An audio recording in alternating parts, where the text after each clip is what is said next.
Okay, hello, welcome back to Chicken Police. Painted Red.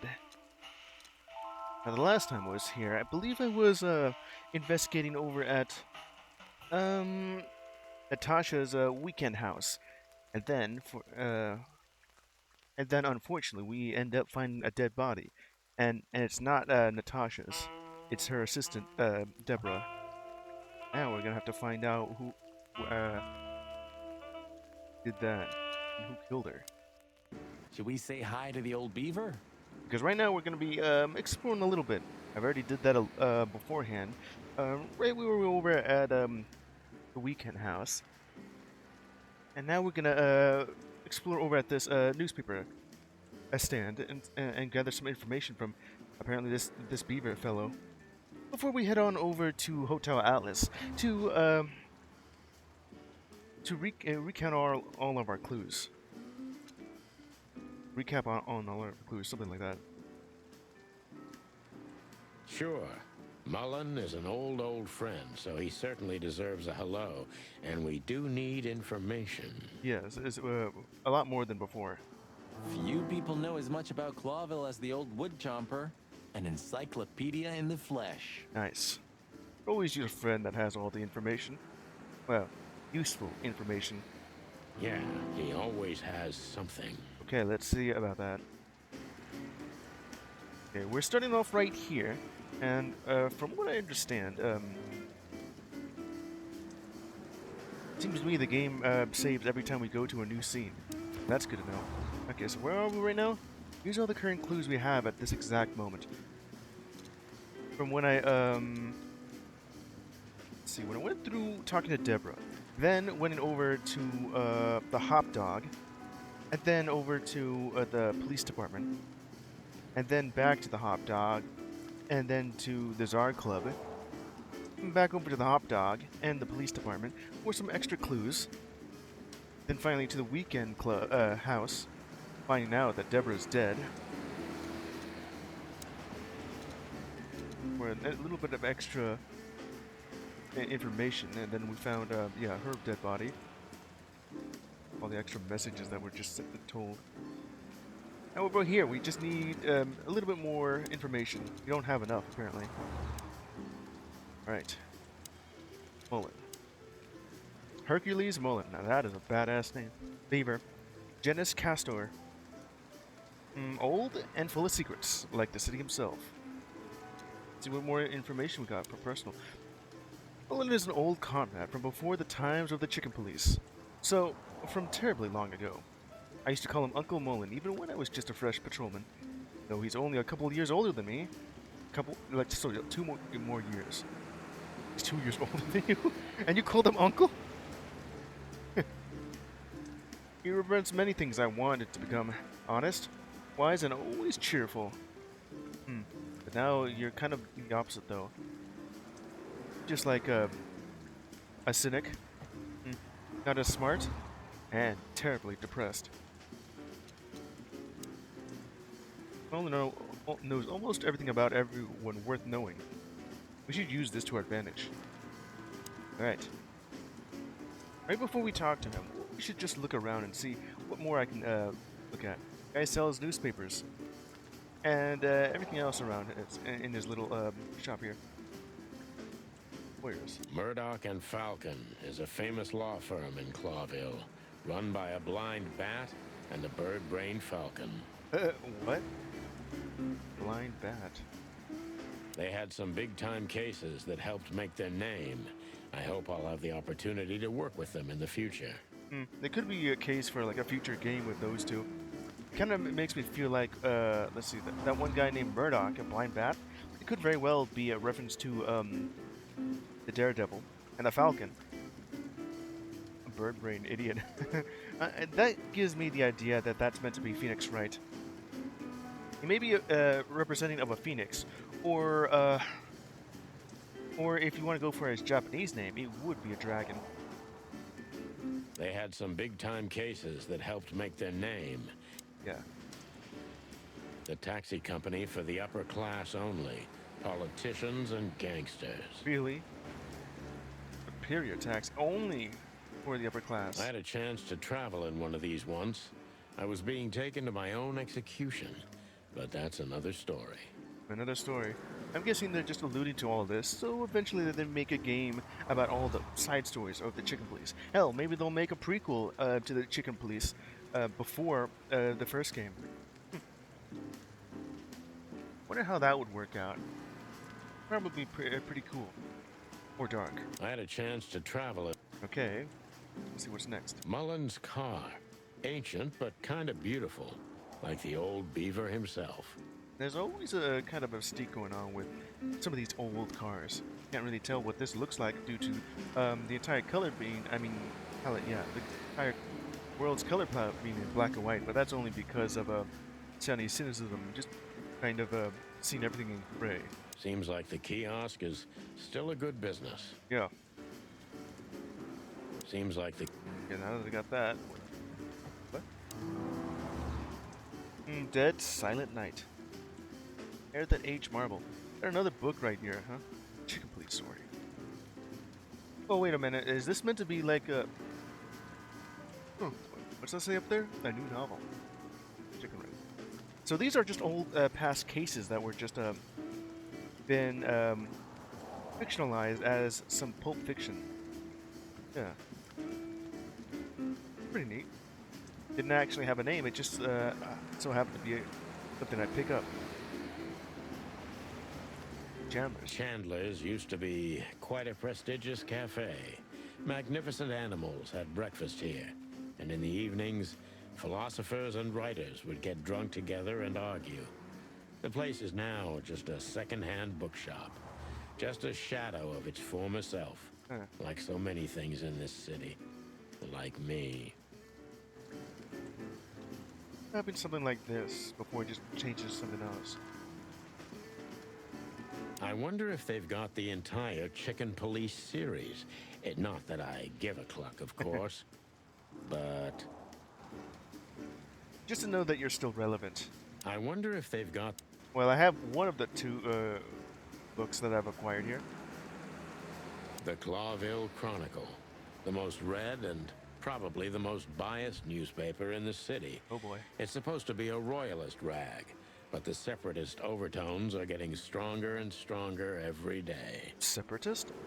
I'm guessing that goes along with all the fantastical racism that's running rampant in this game. We have a separatist involving with this. A little bit of a culture war going on here.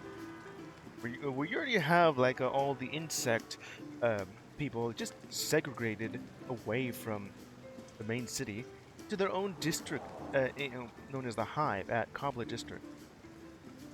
And then you have a king over here with this entire place. And all the other characters are kind of casually racist towards each other. I always do wonder about that. In the animal kingdom, they would be. But unless they have morals, like a human can, then they wouldn't be? Or would they still be? Well, then again, all of this entire game is like... has its all settings in like maybe in the 1920s, or 40s, or 50s, something like that. The Chronicle either put the Chicken Police on a pedestal or it was gnawing on our drumsticks. Mostly thanks to our dear friend, Timothy Saltwater. We made it much easier to sell the paper until the public got bored. Bored at all these police stories. The Chronicle either put the... Okay. Some things are indestructible, right? Are they? Yeah. Mullen's kiosk's been here since I was a little chick. My old man used to drive here from the other side of town for his daily papers. Just for this. That sort of sounds pretty nice. Yeah, many still do. He certainly is something. I wonder if there's ever like a little information kiosk, or maybe a mom and pop store that's still around in your own hometown or city that you've been going for ever since you're a kid. I do remember this one kiosk when I went over to visit with the family in Mexico. I often go to whenever I have some pesos to buy with. Just to get myself yellows. Those are good. Or helados, I think that's what they're called. I always do like those. Then again, as a kid, you would like sweet things. I still do like sweet things. Making myself some smoothies, which are just mostly fruit and some protein grains. It's subtly sweet, and I like that. Anyway, Mullen's a wizard from a forgotten age. yeah. Yeah, kind of. How old is this guy? Okay, so if I understand this right, it kind of makes it feel like he's been here since he was young. This newspaper booth has been standing here for more than 100 years. It was always run by the Mullen family, like some strange monument to a forgotten age. For the Mullen family, huh? Newspapers, tobacco, and lottery. So this is just multi-generational, then. All right. We're getting older and older, and Mullen's not changing a bit. Where's the justice in that? Well, you see, age just sort of jumps in between a certain threshold. From what I read, it seems to me that the moment you hit middle age, or 45, that's when you suddenly grow much older. And then another shift happens whenever you reach the second threshold over at age 60, and then you look even much older. Other than that, in between those amount of times, you'll slowly age until you hit those thresholds. At least that's what an article I read has told me. He must have already reached the second threshold by the time you get here. So while you two are just yapping about getting older, he's pretty much been the same since then. Or maybe he looks good for his age, who knows? He's just eternal. That too. Like an ancient god or something. Or the personification of the city. What a lovely thought. But if the city took shape, it would most likely be some kind of vermin. Vermin. Yeah, true. But that wasn't very politically correct, coming from you, pal. Marty has always been the most PC out of the two here. Hey, you know I didn't mean it like that. Yeah, he was just looking for, like, the correct word. Unfortunately, he had to use something like that. Vermin, huh? Yeah, I know, Marty. You're too good for this world. Aw, thanks, boss.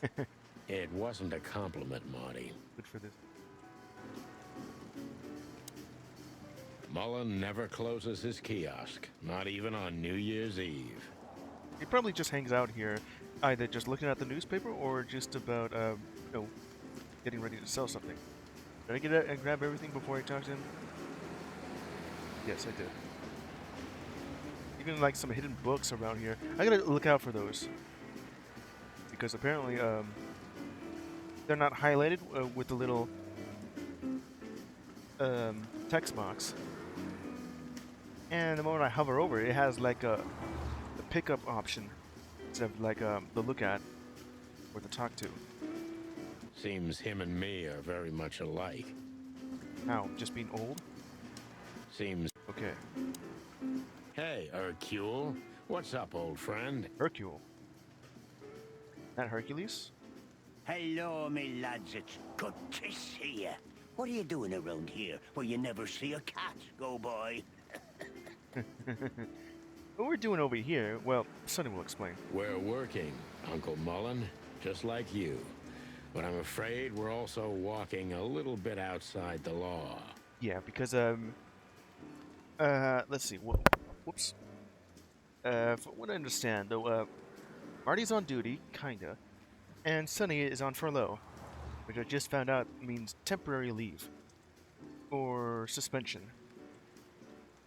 or, laid off until, well, it's like a paid leave or something like that. I don't know.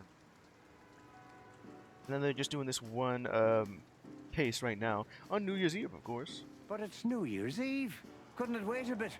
Whatever the case is, it can't be that serious. Well, it wasn't uh, until Deborah just pulled out a note from Natasha that just so happened to mention Sonny's ex-wife. I'm afraid it is. Maybe you can help us with a few things. After all, you know everyone in the city. Yeah. He also mentioned that Mullen doesn't even, Mullen doesn't close his shop. It's always open. What a compliment. But of course I'll help if I can. I know you ever since you appeared in the city. Young, fresh, full of ambition. And little Marty had been just a chick when he was already coming here every day with his daddy, eh? You're like me sons, so you are. Oh, thanks, Uncle Mullen. Yeah. I feel like Marty would be the only one who would call him Uncle Mullen. Sonny himself said that he is only 2 years younger than Mullen, so it's a bit weird. Alright. Got something to ask him for. But there's also the other... there's like, let's speaking to him, and then let's ask him something. These three options seem to be very similar. Speaking, it's like we're just talking to him. You know, just everything around here. This, we're just asking a question, and this thing, well, this one's more so, police questioning, you know. What's up, old man? Is everything all right? Yeah. Me bones are creaking. My eyesight's getting more and more blurry, and sometimes I hear sounds that aren't even there. I think I'm getting old. Or maybe I've gone crazy already, but the old ticker's still ticking. So, here I am. If you're still functional. Ah, it's good to still have an old familiar spot in the city. Yes. But eventually that will go too. Ah, nothing lasts forever, boys. Yeah. So, what is this dirt you've ended up in again, eh? Just a simple case, strumming personal strings. That's why I couldn't refuse it. You know the tune. He would refuse it until it mentioned his ex-wife. Yeah. Same old song, eh? Yeah. Yeah, it's a classic. Strumming the old tune. So, what is it you want to know? I'm at your service, my lads. Thanks, old pal. Let's see. We're just talking a bit until we get to actually be asking. So, what is it you want to know? Okay. Let's ask him some of the 5 questions we got here. Do you know anything about Hobart Ibn Wessler? Ibn's a ruthless gangster, that's for sure. But he's not bloodthirsty or stupid. You're not in danger until you're in his way. And that's not so easy to manage as the whole city's in his hands. Now that's a good way to describe it. Ruthless gangster. We're only in danger if he's in his way. So we're actually just fine. Until, of course, we're gonna get in his way. How come they never tried to approach you, Uncle? What? Of course they tried. They wanted to buy the whole area and build some huge parking garage on it. Why would they? Mongrel Mick, Ibn's #1 thug, came here and threatened me more than once. If I hadn't dug me heels in, the others would have sold up. The lawyers behind me, even Biff, the owner of Chandler's. But I told them, over my cold dead carcass. That's brave of you. Somewhere over here, got Chandler's and the lawyers over the side. They're gonna be like a. Well, looks like it worked. Yeah, I guess so. I'm too much for them, lads. Or I'm just too famous around here to get rid of. We could say Ibn's almost almighty, but he avoids scandal like rats avoid fire. Doesn't want to get rid of these because they're like a town's national mark or something like that. And what am I saying? What word am I looking for here? Something like a very popular spot to hang around on. That's a good one. I'm a poor nobody, my lads, but my name still carries meaning. This place has always belonged to my family. If my dead body had been found here or in the Times, it would have caused a scandal, even without any evidence. So, he usually listens to reason. Yeah. This guy's been here for about, well, however long he's been. Yeah, when I talked to him tonight, he seemed confused, dissolute, and impetuous to me.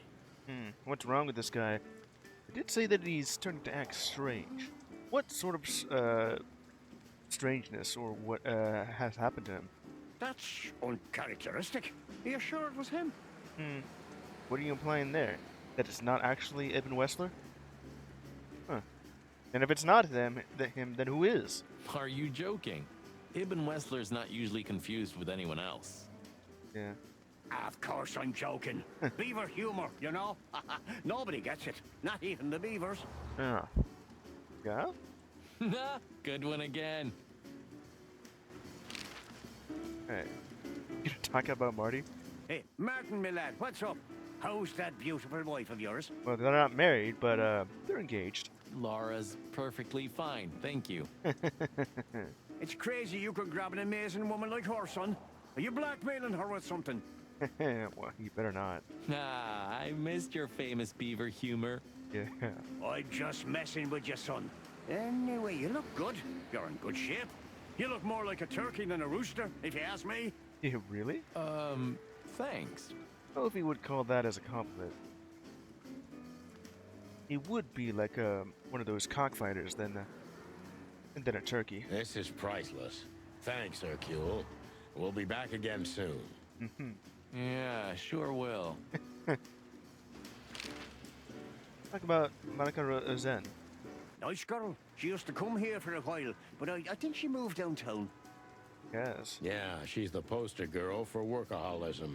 She lives in an apartment across from the PD, but sleeps at the station, if she sleeps at all. I wonder, do hummingbirds sleep? Because they're kind of like the most hyperactive bird I've ever seen. Next to this other bird that I have seen beforehand, that's kind of similar. Hummingbirds tend to move so fast their heartbeats are very quick. Some animals just race and race through the years of their life until someone stops them and makes them wind down. Yeah, Is there someone like that waiting for everyone? could be. Indeed there is, somewhere. Usually not where we're looking for them. Better go look. Yeah, right. Got a little bit of extra info here going on here. Well, we got someone, Wessler over there. We got some extra. Looks like the extra info that we got seems to have pushed away the other characters on one page. Now you have your own. Its dirty little paws reach every dark corner of the city. Even good old Mullen was approached by his men several times. Yeah, but even if they could just convert the entire place into a parking garage, for what reason would they want to do that other than to say that they have power here? Now for Monica herself, such a workaholic that she even moved into the block opposite the PD. Despite the move, she still sleeps at the station very often. She works there non-stop, does she? To the point where she just ends up sleeping at her chair, at her post, or whatever the word I'm looking for here.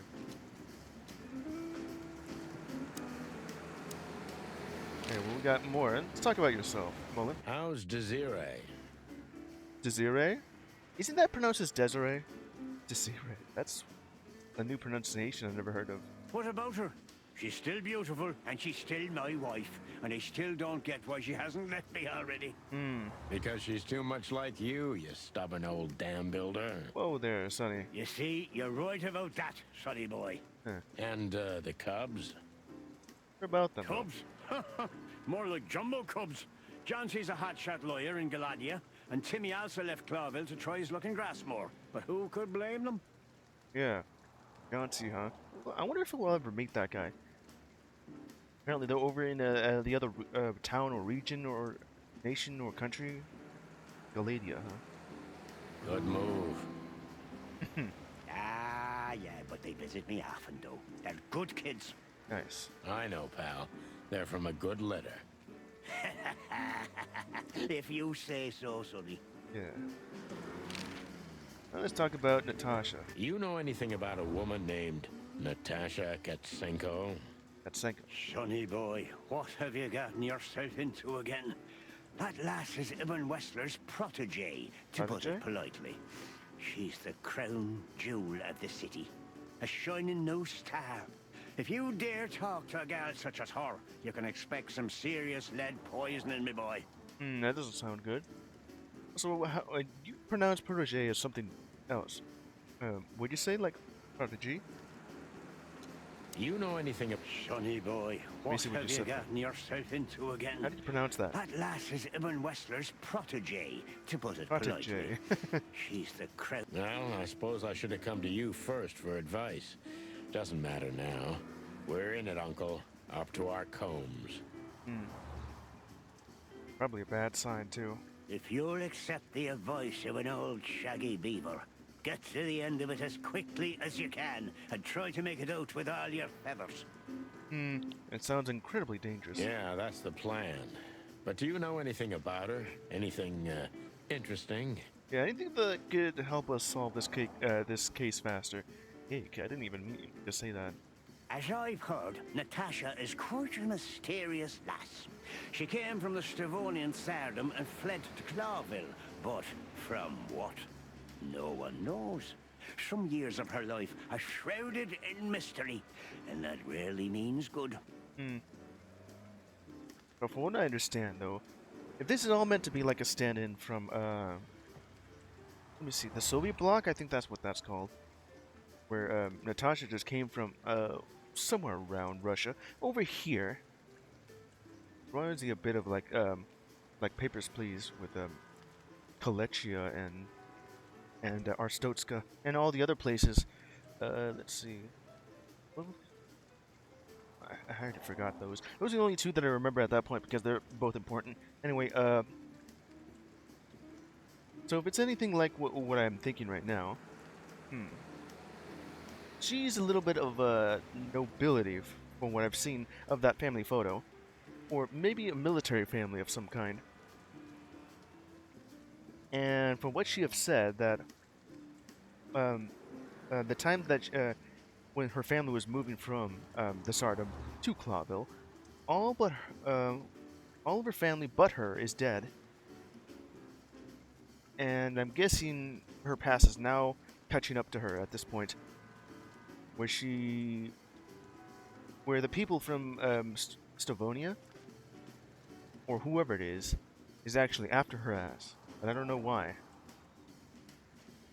You're right about that. So, that's your advice? Be careful? Boiled down, pretty much. At least, sonny boy. And one more thing. And what is that? What's that? Never fall in love with a woman like her. Too late! Thanks, Hercule. I wasn't planning to. Yeah, well, he may not be planning to, but his heart says no. He has already fallen in love. Nobody plans to, sonny. Just take care of each other, okay? And always carry a good gun in your pocket. It's a good thing Marty's here. Oh, I always have one in every pocket, old-timer. Metaphorically or literally? I know, Martin. I know. Okay, so literally. So, what is it you want to know? Okay, I've already gotten all the information from that.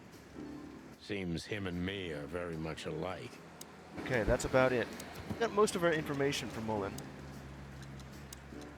Let's see what we got.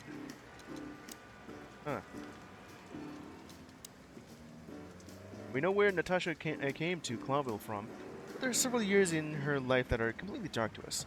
Not even the all-knowing Mullen could tell us more about her. So in between her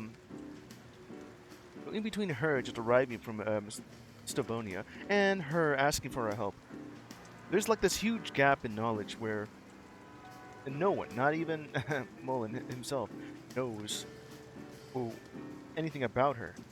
What's going on with that, though? Another info from Mullen.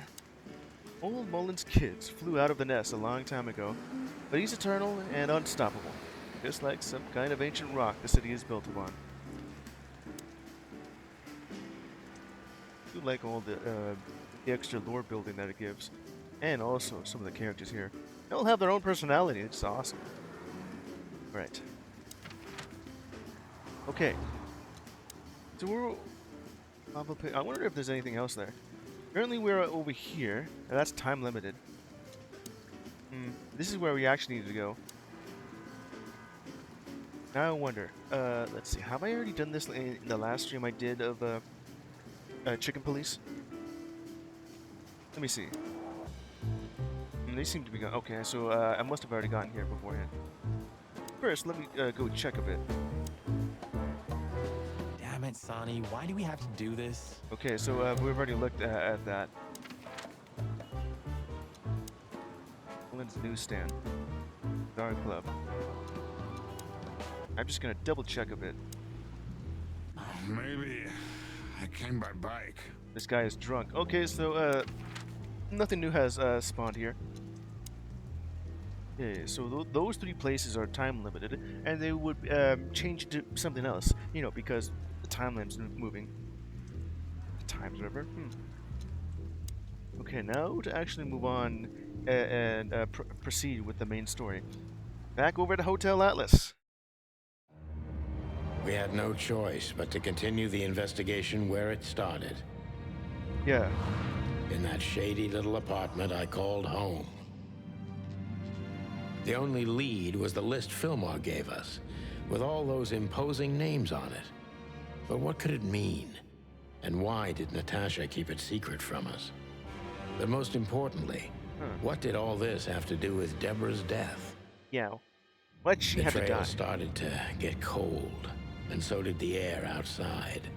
There was something unsettling in the black clouds, hiding all the stars.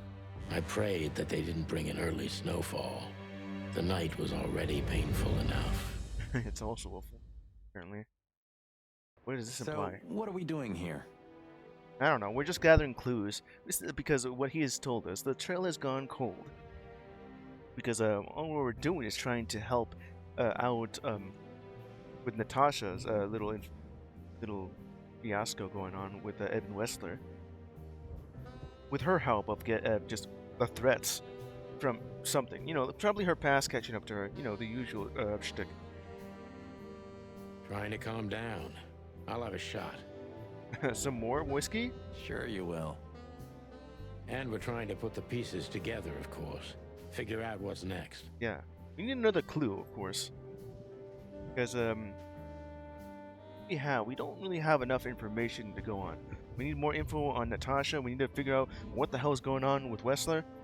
We need to know why Deborah had to die. And what is next, Boss Bird? Let's take a look at what we've learned so far. Yeah, we're gonna have to recap on all the information we got. So, how did this whole case start? Well, at least I still remembered it all.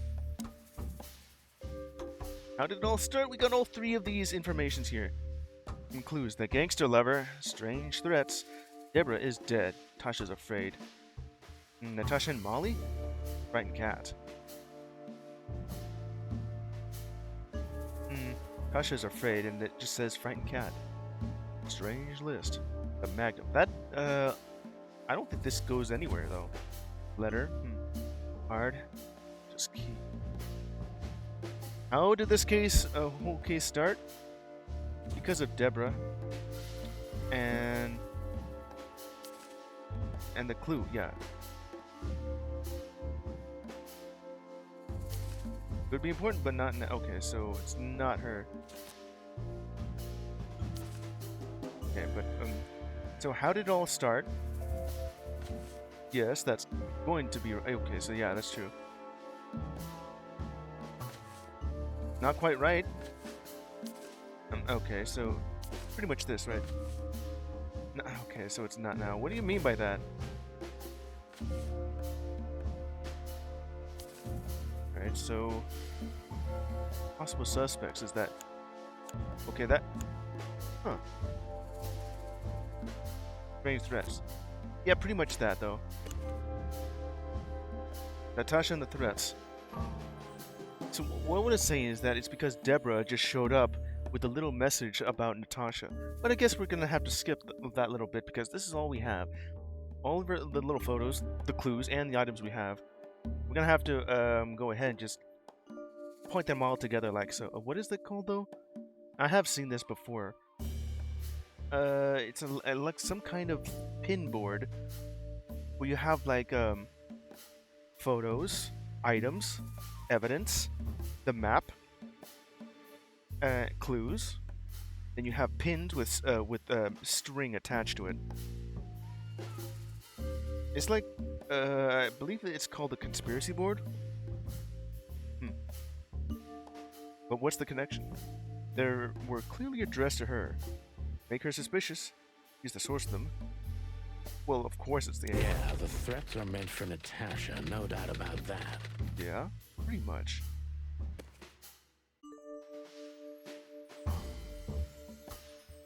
And then what?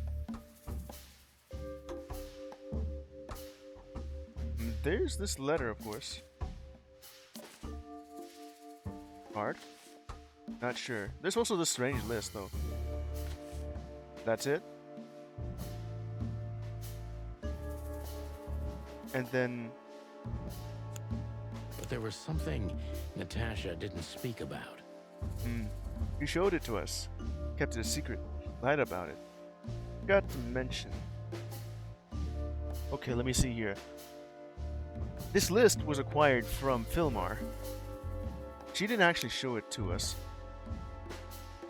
She didn't really keep it a secret. She gave it to Filmar. I don't believe she lied about it because she didn't mention it at all. Probably this. Apparently not. Instead, it's that, right? Or maybe like this? Yo, Paper Dutch. Lied about it? Kept it a secret. Natasha is terrified, and she's in real danger. But she kept this list hidden from us. It seems too important to keep it a secret. Very important, somehow.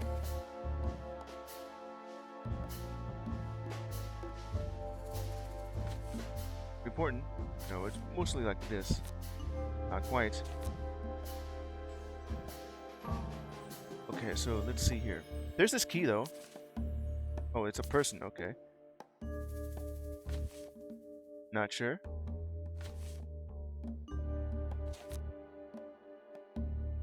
Important, but not now.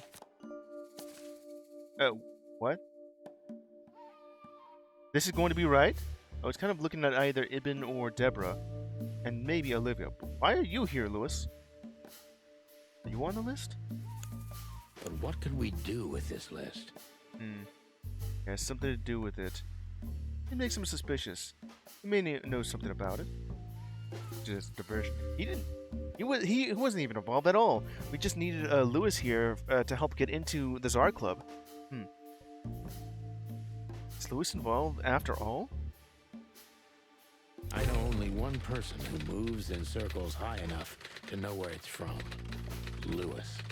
We must ask him if we want to get out of this dead end. Case closed, somehow. Or maybe just this aspect. So, That's the pretty neat. card is, maybe a dead end. The piece of painting, too. And could it be? A dead end. Or maybe we just don't have enough information. Lewis. So what you're telling me is that he is sort of involved with the upper class somehow. He does own the Atlas Hotel, even if it is like severely run down with only one tenant here. I also do know that he regularly checks in at the Tsar Club. What's going on with him now? But the list Filmar gave us... How could you take a closer look on that? Exactly. Full of those imposing names. And I only know one person who moves in similar circles. Lamar. Lamar? Yes, Marty. It's Lewis. Exactly. Sonny knows exactly where Marty was headed. Even he didn't even know his name.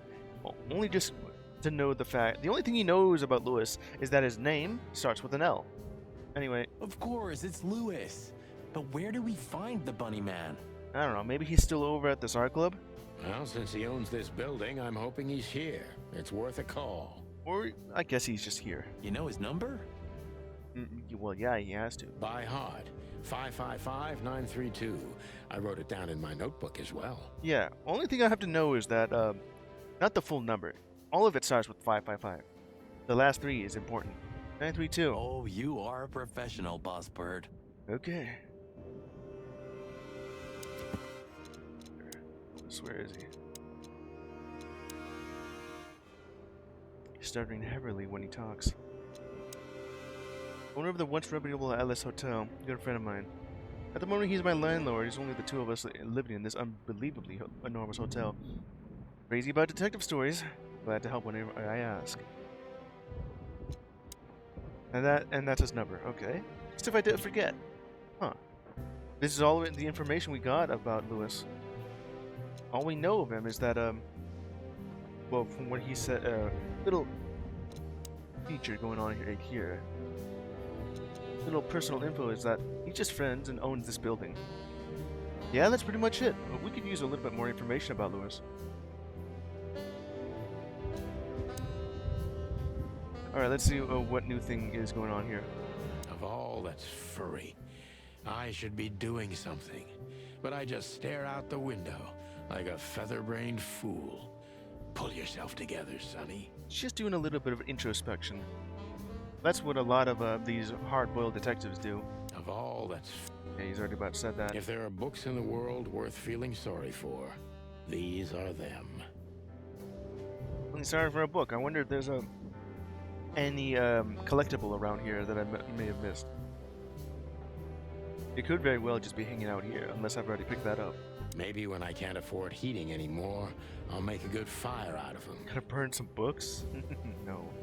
When this is all over, I'm gonna hire me a secretary.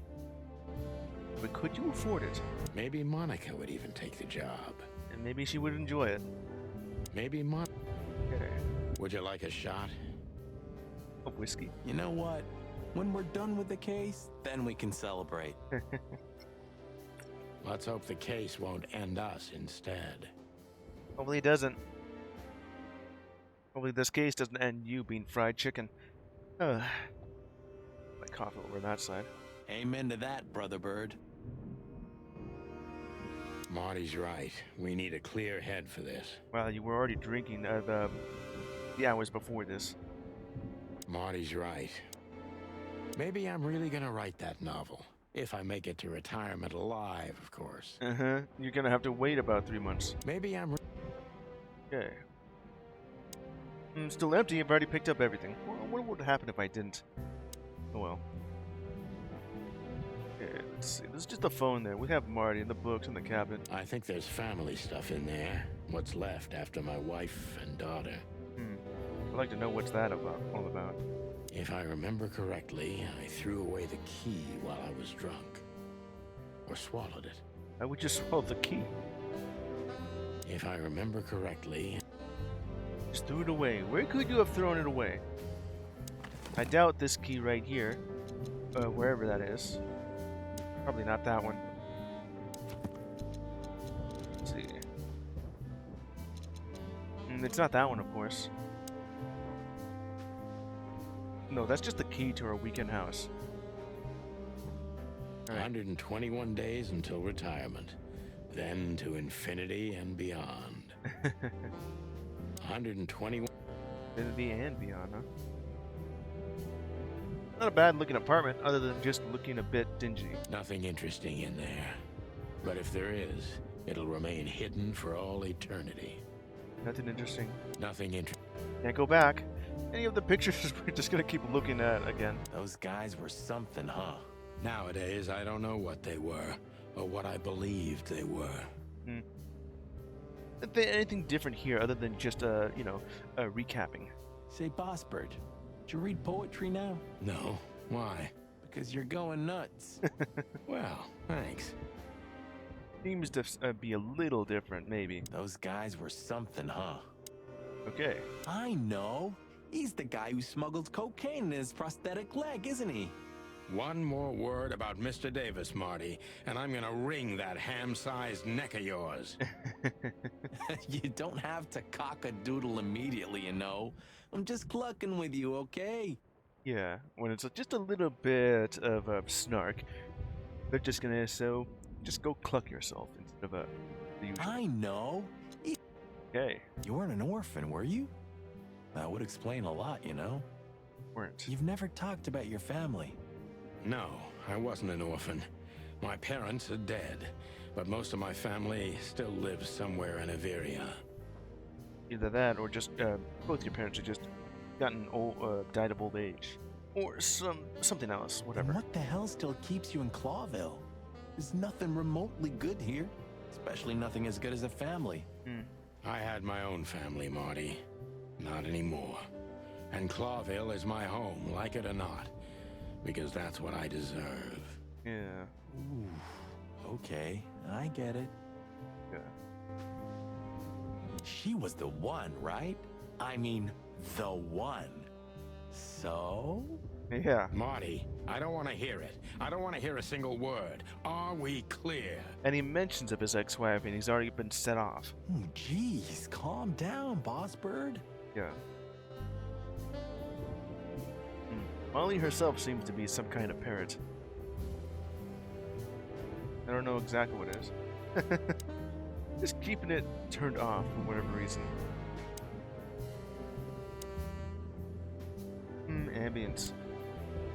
Okay. What? Why are you staring at me? I don't know. I'm still not used to us working together again. But you did say it was 10 years ago since then. Really? I didn't get used to it for 10 years, if that helps. Yeah. Only 9, Marty. Only 9. It wasn't 10 years, only 9? I'm guessing after New Year's Eve. The moment it becomes New Year's is that's when it's 10 years.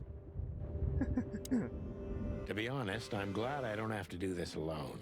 At least now there's some different dialogue. That's not something I often hear from you, boss. Yeah? What? Nothing. Forget it. I don't even know what you were doing there. Yeah? Okay. Look, I'm sorry I dragged you into this, Marty.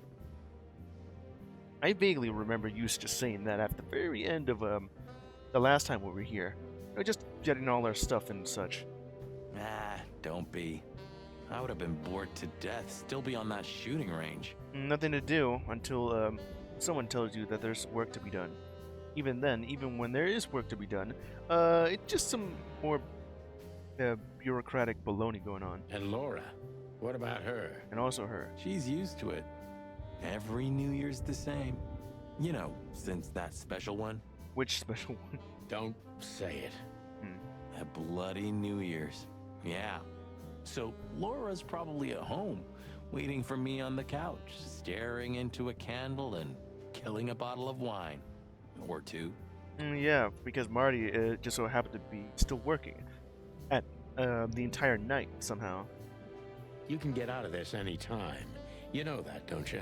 Uh-huh. If you start something, finish it, right? Yes. Let's just make it through alive, okay? Or Laura will bite off my head. Literally. Hopefully it's not actually literally. You just mean that figuratively. I'm on it, partner. Metaphorically? Sure. What could this list mean? And what's the connection to Deborah? Why'd she have to die? I have no idea, Marty, but we'll figure it out. Yeah, we'll figure something out. What could this list mean? Okay, so that's all we have. What else could we do here? The plot has advanced. Now the things we have are like the SAR Club, one Stan, and the Clavel PD. Is that really it? Oh yeah, the phone. That's what I had to do. God damn. Okay. Go with the phone and talk to him. What was the damn number? The number itself was 932. Alright. 555 932. I wonder why we had to get rid of rotary phones. They're pretty fun just to, you know, spin the dial on. Hey, Lewis, sorry to disturb you again. Could you come over to my place? I have a question for you. It's very important. It's about a case. Yeah, we're gonna have to be very important about this thing. A real case with the chicken police? Of course, Sonny. I'll be over in a few minutes. Thanks, pal. I owe you one. Yeah, we're just gonna have to drag his ass over here and do a little bit of questioning because we're at a dead end at this point. Why? Just a second. Okay, he'll be here now. All right. Good old rabbit. I can always rely on him. Ah, wrong button. Sometimes I feel a little bad about using him so much, but he's so eager to help, I wouldn't want to break his enthusiasm. Just a big fan of the chicken police. Sometimes... Okay, that's about it. Let's go talk to him now. Thanks, Lewis. Again. Yep. Oh, don't mention it. Besides, it was my big dream to help you with a serious case. Yeah, this one is serious. Well, it wasn't beforehand, but now it has. Well, let's hope you can help. What can you tell me about this list, old pal? Yeah, the list. What do you know about it, Lewis? Are you involved in this somehow? Well, these names, I know half of them personally. Maybe even more. Really? I knew it. But I have no idea what kind of list this is. So what is this list going to be? From what I can understand, from what other people have told me, it seems to be like a list of names being invited to a wedding or birthday party. Or, I don't know. Here we go. Okay, we have some idea of what we need to do, but we're still at a loss here. But these are all members of the upper class. Politicians, business people, oh my. Even the commander of the Royal Guard. Upperclassmen, of course it had to be the upper class. Well, wouldn't it be any of these, these politicians, these celebrities, these upperclassmen, the Royal Guard apparently? Business people? It is pretty much the entire list of, from what I've seen. I don't think it's an actual reference to Case 2 of Ace Attorney, but that's where my mind is going for what this list kind of represents. Damn. Yeah. But I really don't know what it means. Damn. So, is it a dead end? Don't even know what it means. It could be a list of blackmail, who knows? Or people being blackmailed. I'm afraid so. Okay. Well, we don't know much, but... May I ask what you have gotten yourself into? This looks serious. Well, we didn't expect it to get this far. But since Deborah's dead, now it's gone into some deep excreto or something. It's complicated, Lewis, but nothing good. I can tell you that much. Yeah. Ah, is there anything else that I can help you with? I don't know what else we could ask you for. Maybe there's something. We could just ask you something. Let's talk some more. Maybe I should ask something specific from him. Okay, so that's just, yeah, we're just gonna have to ask. 3 into the usual 5. Okay. So, Lewis, tell us about Deborah Ibanez. Deborah, the girl who came to me tonight. Tonight. Okay, so how long is this single night gonna last for the entire... Is this entire night of New Year's Eve into New Year's gonna be the entire game? It certainly feels like it's doing that. Okay, so Deborah. Yes, she's a very lovely young lady.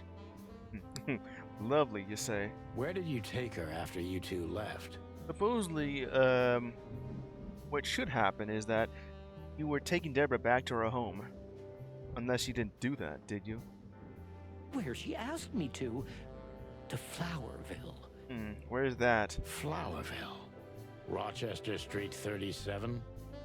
I wonder if Flowerville is not actually like out of town, but just part of town, or a district, or just a street, or just a nickname for a part of this town. Yes, exactly. Why? What is going on with Flowerville?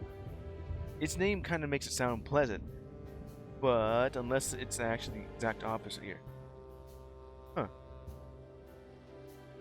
You know, I wonder if you can hear that. But right now, my dad is kind of repairing a lawnmower to get it to work properly. Pretty loud. Luck. Oh, wait. Did something happen? Over at Flower, something must have, so Flowerville must be something pretty bad if what he's telling me is bad. Nothing good, Lewis. Nothing good. So nothing good's gonna come out around with Flowerville. Strange card. This?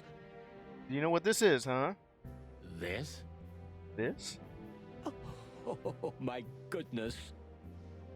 I think we have a bingo, gentlemen. Bingo! You see, I also have one of these. Have one of those cards? What is this card A then? card? Like this? Really? What is it? Tell me already. Yes. It's a membership card to Oh.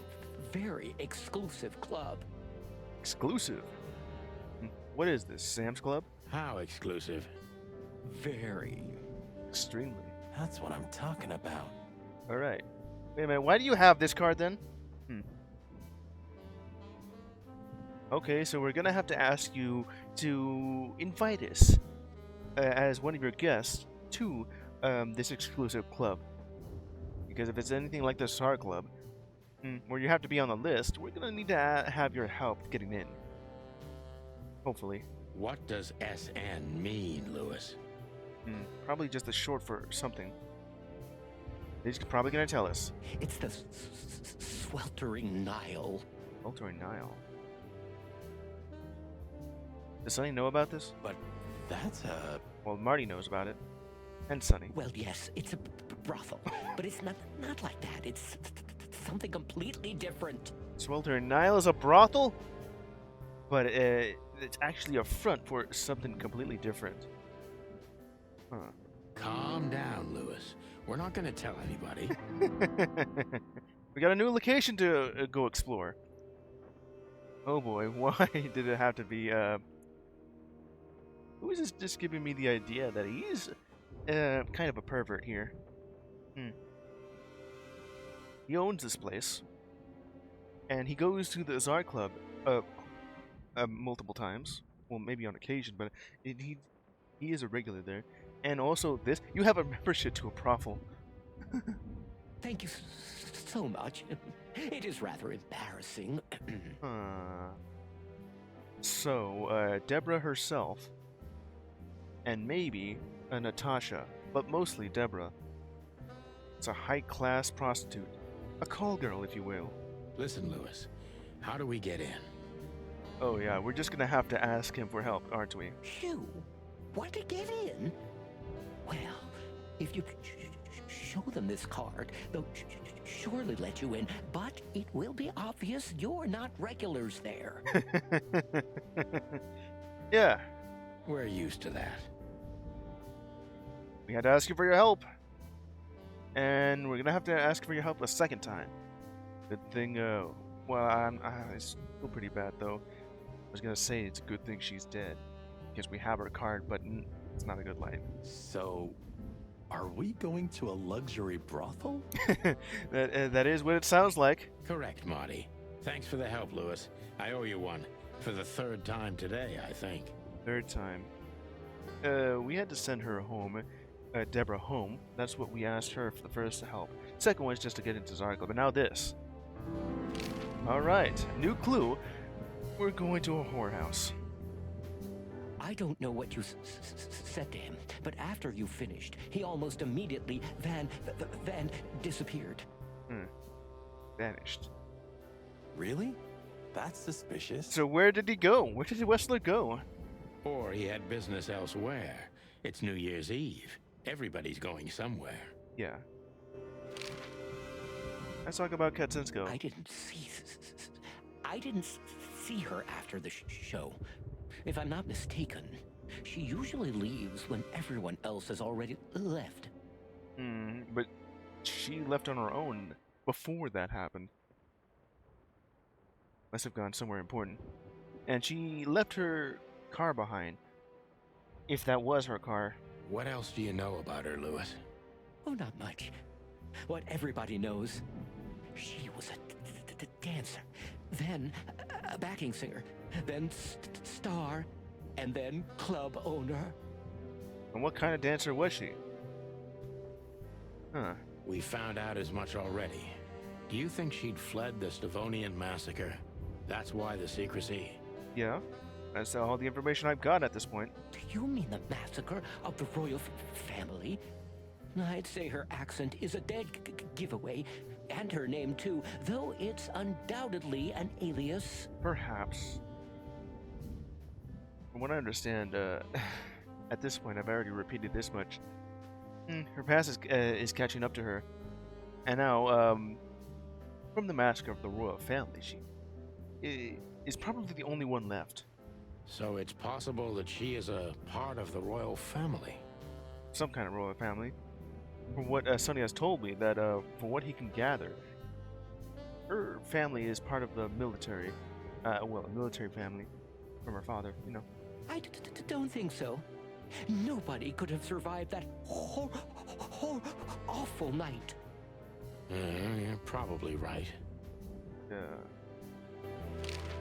Sweltering Nile. Oh, we're gonna see what's going on here. What should we know about the place, Lewis? Besides what they're dealing in there. Yeah. No, it's an elegant and exclusive place. Not everybody visits them for that, you know. Oh, yeah? Some animals just go for company. Well, yeah, if they're lonely, they would go to a brothel, huh? I see. I guess it's mostly visited by the upper class. Yeah. Or, from what I'm thinking, and what you have also told me, that it could very well be a front for some shady business underneath, if it wasn't already shady to begin with. Mostly, yes. The wealthy who have a taste. Taste, you say.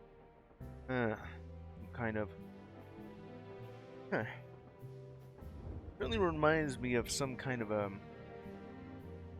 seedy underground cult-like club or whatever that involves the wealthy, just to do the nastiest things they could ever want to do.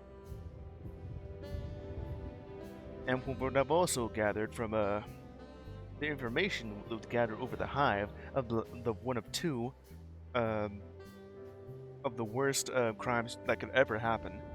One is cannibalism, or predation is what they call it.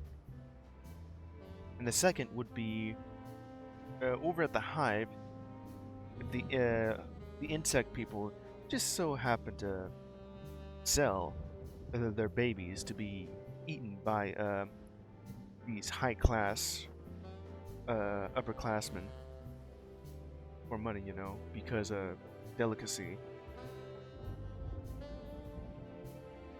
Very nasty. Yes, of course. Yeah. Is it true what they say, that it's some kind of hidden stronghold of the royalists? Royalist, huh? Yeah, man, at this exact moment, got like some spam bots. Well, go ahead and just take out the gun and shoot them. Thank you. Kind of stronghold for the royalist. Royalist? At a brothel. There's some irony dipped into that. The Nile is a proud herald of the coexistence of all the species. Yes, but stronghold? I don't think so. I mean, it could be underneath. So, a coexistence of all species, huh? Everyone wants to live together. Royalists and separatists, you're saying here. From the underlying things you've told me about all of this fantastical racism and culture war going on, where you're saying that these royalists all want everyone to live together in harmony, kinda. And then we also have the separatists who, from what the name is telling me, they want to segregate all the species that's living here in Clawville. Is that the entire reason why,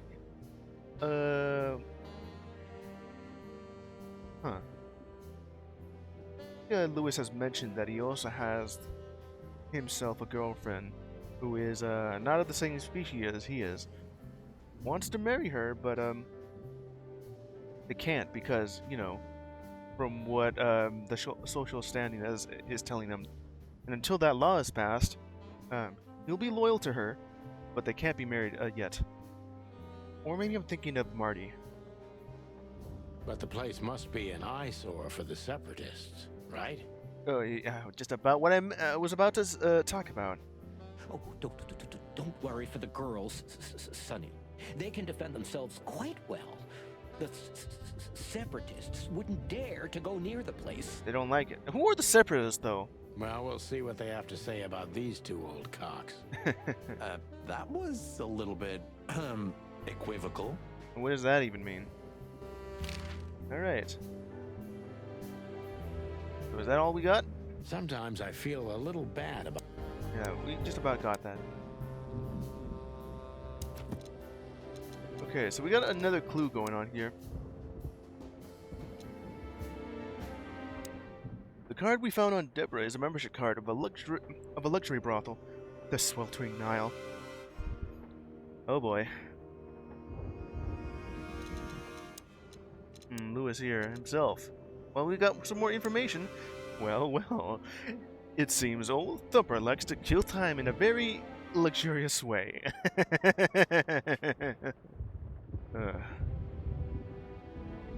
Man, Sonny just can't get away with just using these old movie characters as names for, or nicknames for these guys. I've already about called that the bartender horseman as already called him Bojack. Already called him Mr. Ed. And next they called him what was the third thing he called him? I simply forgot. A new place, Sweltering Nile. There's like 4 more out here, but now we have this to go look at. An almost legendary luxury brothel that is visited mainly by members of the upper crust, and by Lewis, as it turned out recently. Yeah. We already have this nightclub here, and now we're at a brothel. Alright, new place to go look at. Sweltering Nile. Okay. That's literally the only place we can select at this point. Well, let's go. Chapter 2. The Killing. Oh! Chapter 2, here we To go. Marty's delight, we were heading toward the most exclusive brothel in Clawville. The Separatists and those opposing the monarchy hated the place, just like they hated everything that supported interracial relations and peaceful coexistence of all species.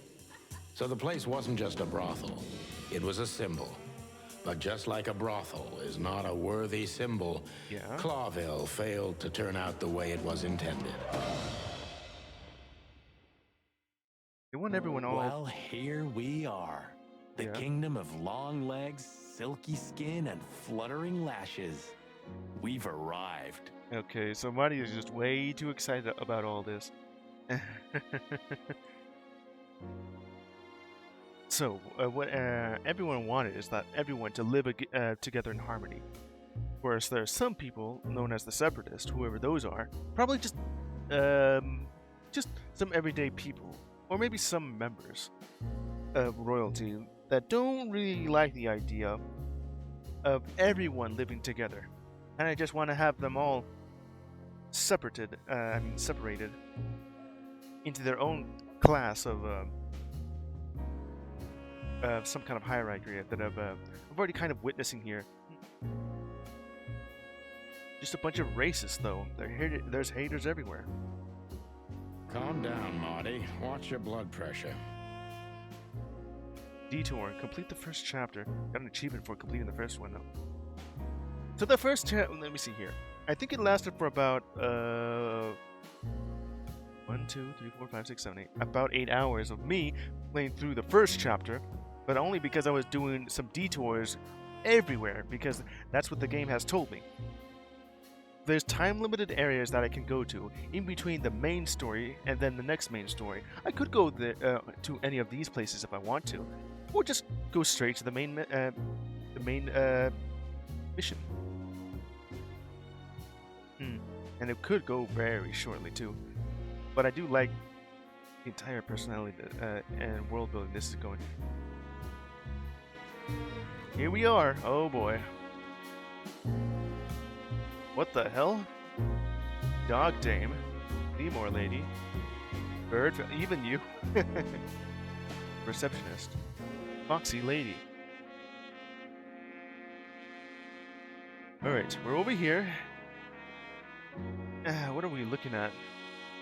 I mean, other than the obvious. Well, let's go left or right. First, let's look at these pictures. Oh, hell. That woman, she's familiar. Tiger lady. You know, for a big cat, she doesn't look that big. Do you think it's her? The broad from the Bloody New Year's? Bloody New Year's, huh? God damn it, Marty, do you have to say it out loud? It gives me goosebumps. Don't you mean chicken bumps? Chicken bumps, more like. Anyway, I don't know if it's really her. I always get confused by the exotic ones, but yeah, maybe. If it's not like the common cat or dog, or even any of the farm land animals like chickens, pigs, cows, then you have those that are known as exotic, like tigers, lions, and probably the lemur that I just saw here. Honestly, it gives me the creeps. Yeah, me too. Yeah. You know, I've already mentioned this beforehand when I was looking at Natashia, though. All these women are very beautiful. Very sexy, too. But their faces, though. It's like a hard turnoff just looking at that. Because what you could do is just literally take your hand, cover up their faces, and you'd be okay. But, yeah, that's not really doing it for me. Anyway, she's a very attractive gal, huh? And this photo is really something. Very, artistic. Yeah, pretty much. You call that art? Is it art? This is what real art is about, Sonny. It's beautiful and mysterious. There's like a difference between art and whatever the hell this is. Or I guess, well, I don't think it would be called that, though. Close. Well, you should have seen the picture on Natasha's wall. Your heart would have skipped a beat for sure. That's pretty much what I was kind of talking about when I was mentioning this picture, too. Wait, what picture? Talk to me. You want to know? Nothing. Forget it. It's not important. Well, too bad you weren't following me. In Natasha's room at the top of the Zard Club, you would have seen it. Wow. Hey, you're not getting off that easily. I want to know. Yeah, alright. No, my friend, you have to earn that. Gotta earn it. It's like one of those sexy pictures you gotta earn. Your friend has it. You gotta do him a favor if you want to see it. You're a real bastard, you know? Well, Sonny did mention it. I know, Marty. Why am I still looking at this? Maybe it is really her. From a past case? Literally no one knows. It is kind of interesting to see that we're being an anthropomorphic tiger or a human woman with an animal head. That they have like a little bit of fur stretching from their necks to their arms and slightly above their upper torso. And maybe a little bit on their legs. Still, though. Still a big turnoff with the animal head. Okay. We got more pictures. Oh, now that. What the hell? Okay, so it still can't really... Holy fur. You swallowed so hard, the whole place shook. Yeah, that is kind of a picture. Are you kidding me? I've never seen anything like this before. Is this even legal? You're in a brothel. Of course it's not legal. Why wouldn't it be? I don't know. Vice? Perhaps. You really must be joking. Vice? In Clawville? Yeah? Okay. I was pulling your leg. But still, it's a little hot in here. You're getting hot and bothered there, Marty, huh? Now cool down, Marty. Don't even look over there. Remember Laura, your wonderful girlfriend, whom you love more than anything. Yeah. You don't need to tell me. All I'm thinking about is her. Are you just thinking about her, kind of dressed like this? Or kind of undressed like this? With a hatchet in her hand. She's going to kill you if you just keep staring, Marty. More like my nuggets. That's... Yeah, that is a good one. I wonder if from just looking at this, you know, the models that have agreed to take pictures of this. Laura. You're imagining Laura in this exact pose, right? That's it, Marty. Just slowly turn away from the pictures. Marty, you were the one so excited about being here, and now you just realize you have a girlfriend, so you can't just be unfaithful to her. God damn. I gotta ask, does she have legs? Is she a lizard or a snake? Kind of, okay, so she is some kind of lizard.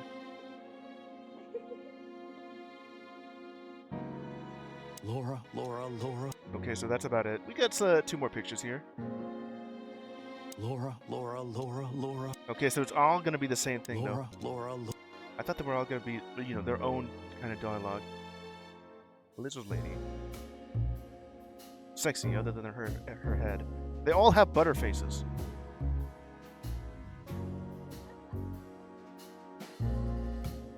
Kind of. This one is like, I can't really get into that. Okay, where were we? Let's talk to her. These brides are elegant. Just like Laszlo said. Lewis. Yes. What do you think could be the old rabbit's type? Fluffy tails? Furry ears? A raspy tongue? What are you mentioning the tongue for? Oh, for the love of all the gods, stop it. Yeah. Just think about it. Why are you thinking about it? Please, shut up, Marty. Why are we just talking about Lewis's kinks right now? I'm certain there's just someone who is in favor of this. How young is this girl? Damn. This place is clubbed up. Do you think they're forced to do this? I hope not. Marty, we're not here for that. Just for the information we need. Yeah, we're here for some odd reason. Yeah, but you know what, Sonny? We're fortunate to be able to choose what we do with our lives, huh? Mm-hmm. You are, Marty. You have the chance to work with Santino Featherland. Me, on the other hand. Yeah. Aha. A fine young gal, that's for sure. Yeah. Good news, Sonny. You're open for the market. And, well, since... you're probably just still thinking about your ex-wife. And then there's Marty here, just talking about his girlfriend. Lewis, on the other hand. She's what I call an exotic beauty. She's like the animal that would that lives over in Africa, or is it Madagascar? Something like that. Well, that's one way to put it. Exotic dancer, huh? Hey, every animal's the most beautiful thing in the world to someone. Yes. Yeah, you're right. Oof, I don't know about you, but I go weak in the knees for stripes. You like stripes, huh? Please, Marty, I don't want to know. And I don't care. Keep it to yourself. And let's get out of here quickly. Yes. Before something else arises. Can't I even talk to you anymore? Well, it seems to me Sonny is not really comfortable about talking about your kinks, your fetishes, or even sex talk. You can. Ask about the weather, or how's my lower back. Those two are even connected if you want to know. Yeah, old fart. Beauty is relative. Sure is. Beauty. Okay. Oh, there's another one right here. The hell is this thing? What am I looking at? Oh. I don't even know. Good gods! You know, from a distance it looked like something else, but now I see what's going on here. It must be the lemur lady there, because that's her tail. Hey, keep it down, Marty. You're shocked, aren't you? I see it now. Of all that's furry. Oh, that's holy. Yes, it's very furry. Or more like, shaggy. Oh, really? You're looking right there, huh?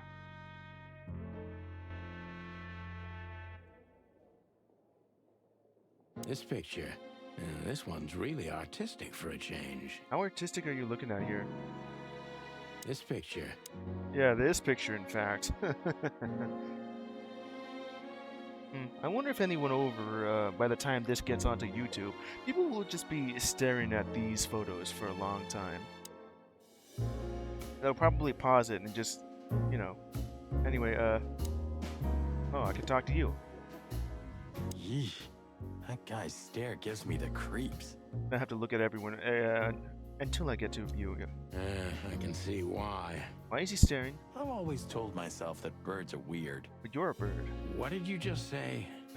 Huh? What? Me? Nothing? What do you mean that birds are weird? This guy, or this bird fella, whatever kind of bird he is, if Lamar himself is a falcon, or I don't know what kind of falcon, maybe the one of the more popular peregrine falcons, you kind of look like an eagle to me.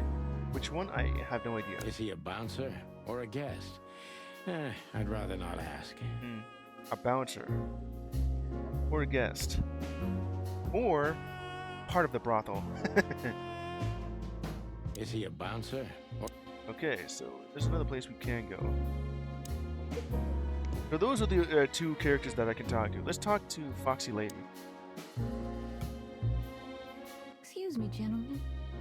Would you be so kind as to help me? Oh, now that is some voice. With pleasure, ma'am. Marty? The zipper always comes down on my dress. Would you kindly zip it back up? Can I, Sonny? Yeah, he is. Yeah, go ahead and zip up her dress. What am I, your mother? Do what you want, for God's sake. Happy to help, ma'am. All right. Oh, what a gallant young man. Clucking lords. Yeah. Oh, what the hell? Oh, I'm... Okay. Oh, did I mess up? Oh, I'm sorry. Can I try again? Okay. If you'd really like to, please be more careful this time. All right. I will be, ma'am. Marty just couldn't be able to. I was just kind of trying to figure out how this works, because the reticle didn't change. All right, so go faster then.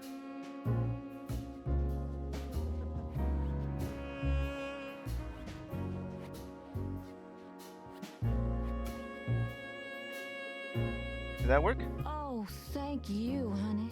All right. Well, hey, look, the zip has gone up. Marty, ma'am. Marty McChicken. All right. Thank you, darling Marty. I'm much obliged. I like her voice. Anytime, ma'am. Anytime. Southern Belle. Anyway, is that all we're talking to her about? May I invite you gentlemen for a drink, perhaps? It certainly feels like both these chickens are in danger of this Foxy Lady. No, thank you. We're in a hurry. Yeah. Oh. Marty is so disappointed. He's so enthusiastic of just about zipping her May back. I invite you gentlemen? Just like that he squared up at that exact moment. It's too damn funny. I think she must be the receptionist. How could you tell? Bravo, Mr. Detective. Yeah, she's standing behind a desk. Why'd you have to be like that all the time? Because it was obvious. Well, sometimes I seriously can't decide if you've become totally stupid over the years, or it just entertains you to act that way. Hopefully it's the latter, not the former. Well, you know, that's a good question. You're even questioning? That's exactly what I mean. Uh-huh. Maybe she knows something about Deborah. or the card that brought us here. Perhaps. Maybe she... Okay. This card that we have here. This. SN. The sweltering nail. SN. Could be the initials of a person, a place, a company, or a club. It's a club. Too many possibilities. But we must find out where it's from. Yeah. So this is just a membership card to get here. Alright. Now that we got that, let's talk to her. My name is Day-Night Diamond. Welcome to the Sweltering Nile, gentlemen. Now that is a name. Day-Night Diamond? Is that your, just your nickname for this place here, or your real name? Miss Diamond, I'm Sonny, and this is my partner, Marty. Alright. If I may, miss, you have a beautiful name and exceptionally wonderful stripes.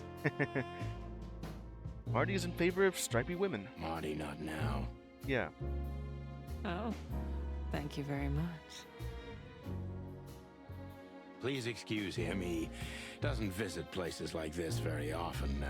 Me neither, to be honest. Yeah, we're on duty right now, and we're we're just sidetracked over here because this is where we need to go to investigate. We're not having fun here, mostly. Oh, nothing to worry about, gentlemen. There's a first time for everyone. We're just interested in a certain lady called Deborah. Well, let's hope she knows about her, or Deborah. We don't have any employees by that name right now, but if you want, any of our girls would love to be Deborah for a night. okay, no, that's not what we mean. We're looking for an actual woman named Deborah. We're not asking for a hooker to call themselves Deborah for that. No. Excuse me, you misunderstand. She doesn't work here. Yeah, but she does have a membership here. We have her card. I'm afraid I don't follow. Yeah, It's kind of confusing, but let me try to explain. explain away. Please, I'm at your service.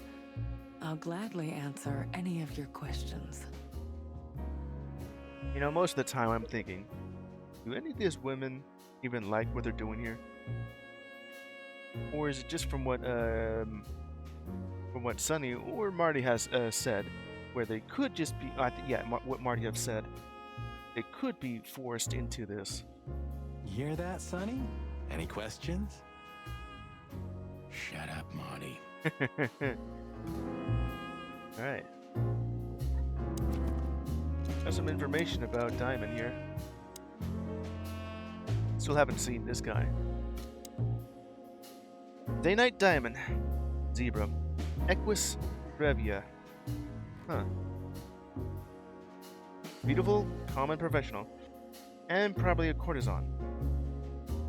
I'm guessing courtesan is also another way of calling them a call girl. Or at least the fancier version of it. Pretty zebra receptionist behind the desk at the Nile. Alright. They ask if you want. If you have a specific question, please, go ahead, officers. This is sort of a funny situation these two have gotten themselves into. Oh, you've noticed we're cops. It's kind of hard not to. Because, you know, you two are famous. Please don't take this the wrong way, but it was evident the moment you turned up. Yeah, because you're new here. Should we take that as a compliment? No. If you'd like. Or yes. I have something that'll interest her. You better not show her your rooster. I have... Okay. Now let's talk about... Yeah, go ahead and show her your toy badge. I wouldn't want to offend you, far from it, but it's evident you're from the police, even without this. Mm-hmm. Is it that obvious? How obvious? No, it isn't, but, you know, here in the Nile, we have a keen eye for this kind of thing. Yes, they would be. Right. I understand, ma'am. Yeah. Well... Alright, so that question there, unnecessary. It didn't actually do anything. Do you know a gentleman named Louis C. Hayworth? Yes. Of course I do. Mr. Hayworth is a regular guest at our establishment. A regular. He's a regular over this at the SAR Club, and now he's a regular here at the Sweltering Nile. What is he doing here, other than the obvious? I see. How regular, if I may ask? Hopefully not every day. I can't give you any information about that. House policy. Good. We have that too. It's called the law, ma'am. Yeah. If you have any questions of that nature, Hey, Deku. please come back with a warrant. Wanted some peek in the morning, Blanco? Well, hello there, Deku. How you doing? In the morning, I guess. Or we could just go on some on my days off. We could just do that the entire time.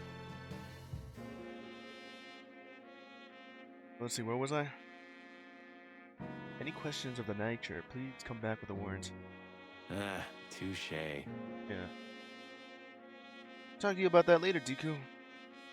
Anyway, how are you doing? Right now, you just seen here. I'm just playing this little detective game known as Chicken Police. Yeah, let's go ahead and just strange list of Does names. this list mean anything to you? Yeah, what could that be? This? I'm not sure. No, nothing. The list means nothing to you. Don't you see some familiar names on there? I do, but everybody knows those animals. Personally, I have no contact with any of them. So you know them, but no contact information. I see. Oh, thank you. Played a good bit of Peak, almost beat it today. I have beaten it beforehand too. Now imagine trying to beat Peak solo, because it is extremely hard. But definitely possible. Got a strange card for you. Look, she gave this to us. The girl named Deborah, the one we asked you about. Well, gave is a kind of a choice of words for this. Four heads, by the way. Yeah. I see. Do you know what this is? Of course. It's a membership card. Well, yeah, Lewis has just told you that too. Was this person a regular here? Who knows? If this belonged to her, then yes. I can check for you. Please, the ladies will entertain you while you wait. I'll be right back. Okay, so we're just gonna be entertained. Thank you. Much obliged. Hopefully it's legal for us to view this on Twitch. It's already kind of stretching it from just looking at these pictures. No, she's gone. Oh, wait, I'm still missing, like, those one question I need to ask you, Diamond. Alright. Well, we're gonna we'll look in the back, then. I apologize for the wait. Please, come with me, gentlemen. Okay, so we're waiting for you to do a background check. We're gonna be over here. So you were successful. Oh, you already found out immediately, huh? My mistress, Madame Savas, would like to meet you. Davis, huh? You mean that, Madame Savas? Oh, she's a... What kind of a reptile is she? Crocodile or alligator? Or gharial? Or, caiman? As far as I know, there's only one of her, so yes. Please, miss, take us to her. A new clue? With pleasure. Madame Zavas was a legend in Clawville. Really? Her name was known all over the wilderness. She's an avid royalist, former member of the Council of 12, spy master, assassin, businesswoman, and courtesan. To be honest, I didn't even know she was still alive. She's no spring chicken, that's for sure. She could also be my mother, or maybe my grandmother. Old enough to be? First Ibn Wessler, now her. Honestly, tonight it wouldn't surprise me if His Majesty Hector III didn't grace me with his presence. Madame Zavis, huh? Right. How old could she be? We only got a sketch of her. Got like a new clue going on here. Oh boy. She's an alligator. Legendary spy and courtesan, Madame Zavis, runs the brothel. But be careful, her she is known all throughout the wilderness. It will probably just tell me. Oh, we have her picture now. Alright. Oh, she's a crocodile. Madame Zabus, crocodile. Crocodilus niloticus. Niloticus? Niloticus. Her smile is fake. Her story is fake, but the danger is real. There is like a thing to know. You can actually tell the difference between alligator and crocodile. Literally just the shape of their head. If it's round and if their teeth is pointing downwards, that's an alligator. If it's triangular shaped and their teeth are pointing upwards, that's a crocodile. And there's also gharial, another kind of that's like just a very thin head shaped with teeth literally pointing out, up and down, in a zebra-like fashion is what that looks like. There's also caiman. That seems to be like a much cuter version of a crocodile, where it's kind of has a head shape that's very small, very adorable looking too. It's like a gecko mixed with a crocodile. Madame Zavas is a spy and courtesan, who was already a legend when I was still just a little chick. There were tales about her beauty and her lethal coldness. I never stopped for her either. She doesn't seem any less dangerous than what the legends say. How she spends her days as the owner of a luxury brothel, the Sweltering Isle. How long can crocodiles and alligators and all the other things I mentioned can live for? Because right now it kind of makes her appear that she's maybe older than 100. Alright.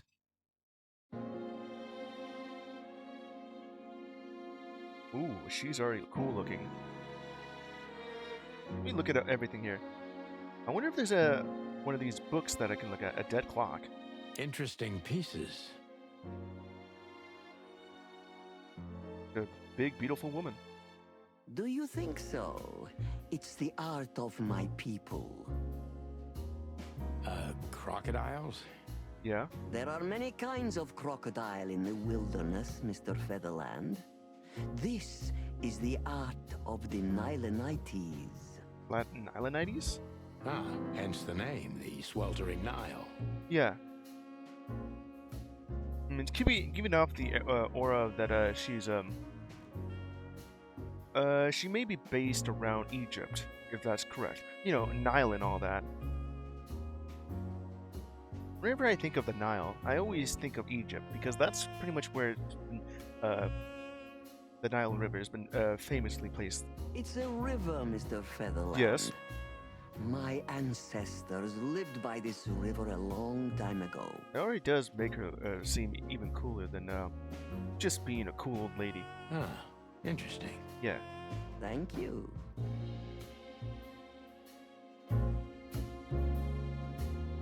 A little bit of tribal masks. Beautiful pieces for sure. They must be worth a fortune. That, and also because of history and all. A dead clock? Is this interesting to look at, though? Is that the time already? It mentioned it's a dead clock. Those two wouldn't have known that, other than, you know, me hovering over and seeing that the text box is telling me that this clock is dead. So if this is what the time is, it would very well be like actually, how long would it have been since we started, since it's our night? It could very well have started at 9, and we're almost here at 12. Have you noticed your clock's not working? They probably haven't noticed the second hand hasn't moved at all. How observant you are. That clock isn't meant to show the time. It's a decoration. A memento. A memento for what? Now that I do see it, well, she does look really close to appearing as an alligator, but she's a crocodile. You can see that her head is a bit of a triangular shape, and some of the teeth is pointing upwards. It's beautiful. It is a nice looking clock. I do remember having one of these with my mother's. We did have to throw it out because, you know, it's old. Indeed. Yeah. look nice. So 11:45. What's the significance of this time? There's something weird about that clock. It could very well be just telling us a passcode. So 11:45. It could be a number for a secret code of some sort. I remember playing Inspector Waffles early days, another detective game about funny animals.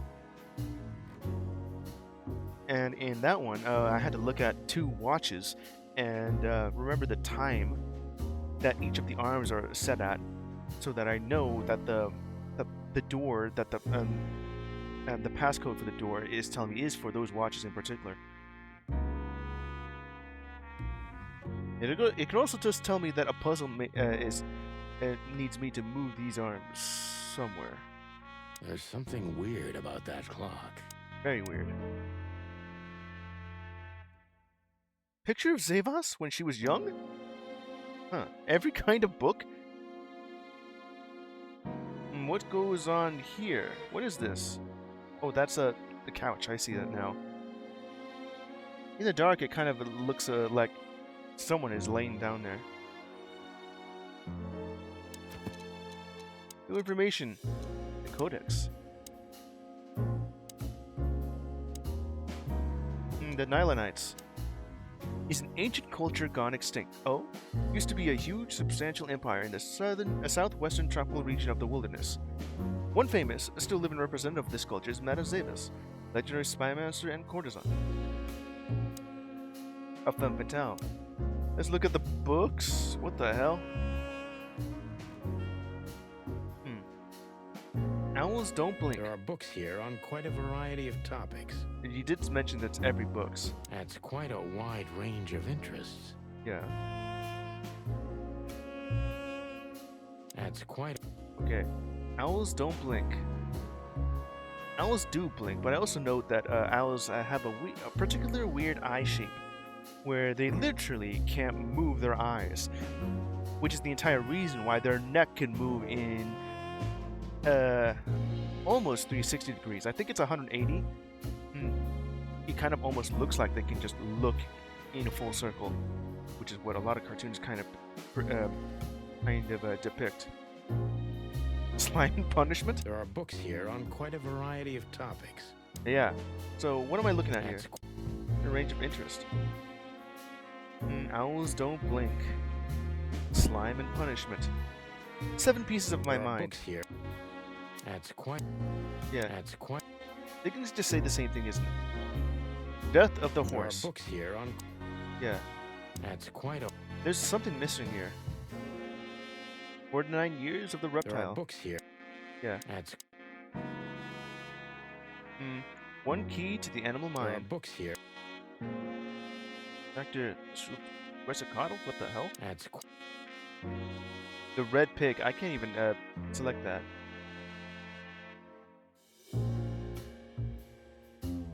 That's pretty much all I can get here.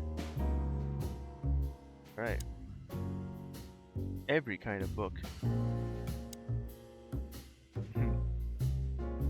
What the hell?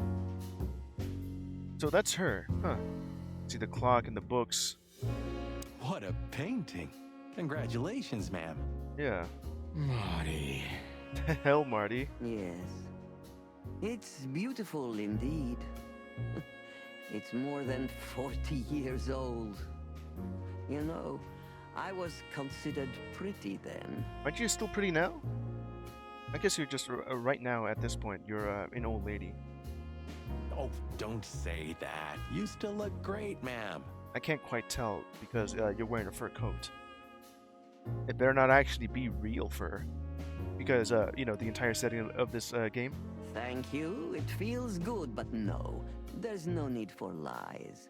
Those days are long gone. Every age has its truth and its beauty. For me, beauty is not in the looks anymore. And they're all forms of beauty. I agree, ma'am. Yeah. Just her, giving off this pose, though.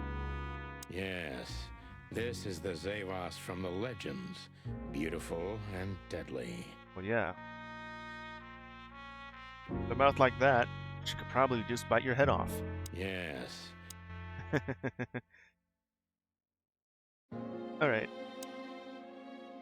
Probably just have to look from the window. Okay, let's go ahead and just talk to her now. So she is the legendary Madame Zavas. Madame Zavas. So she is.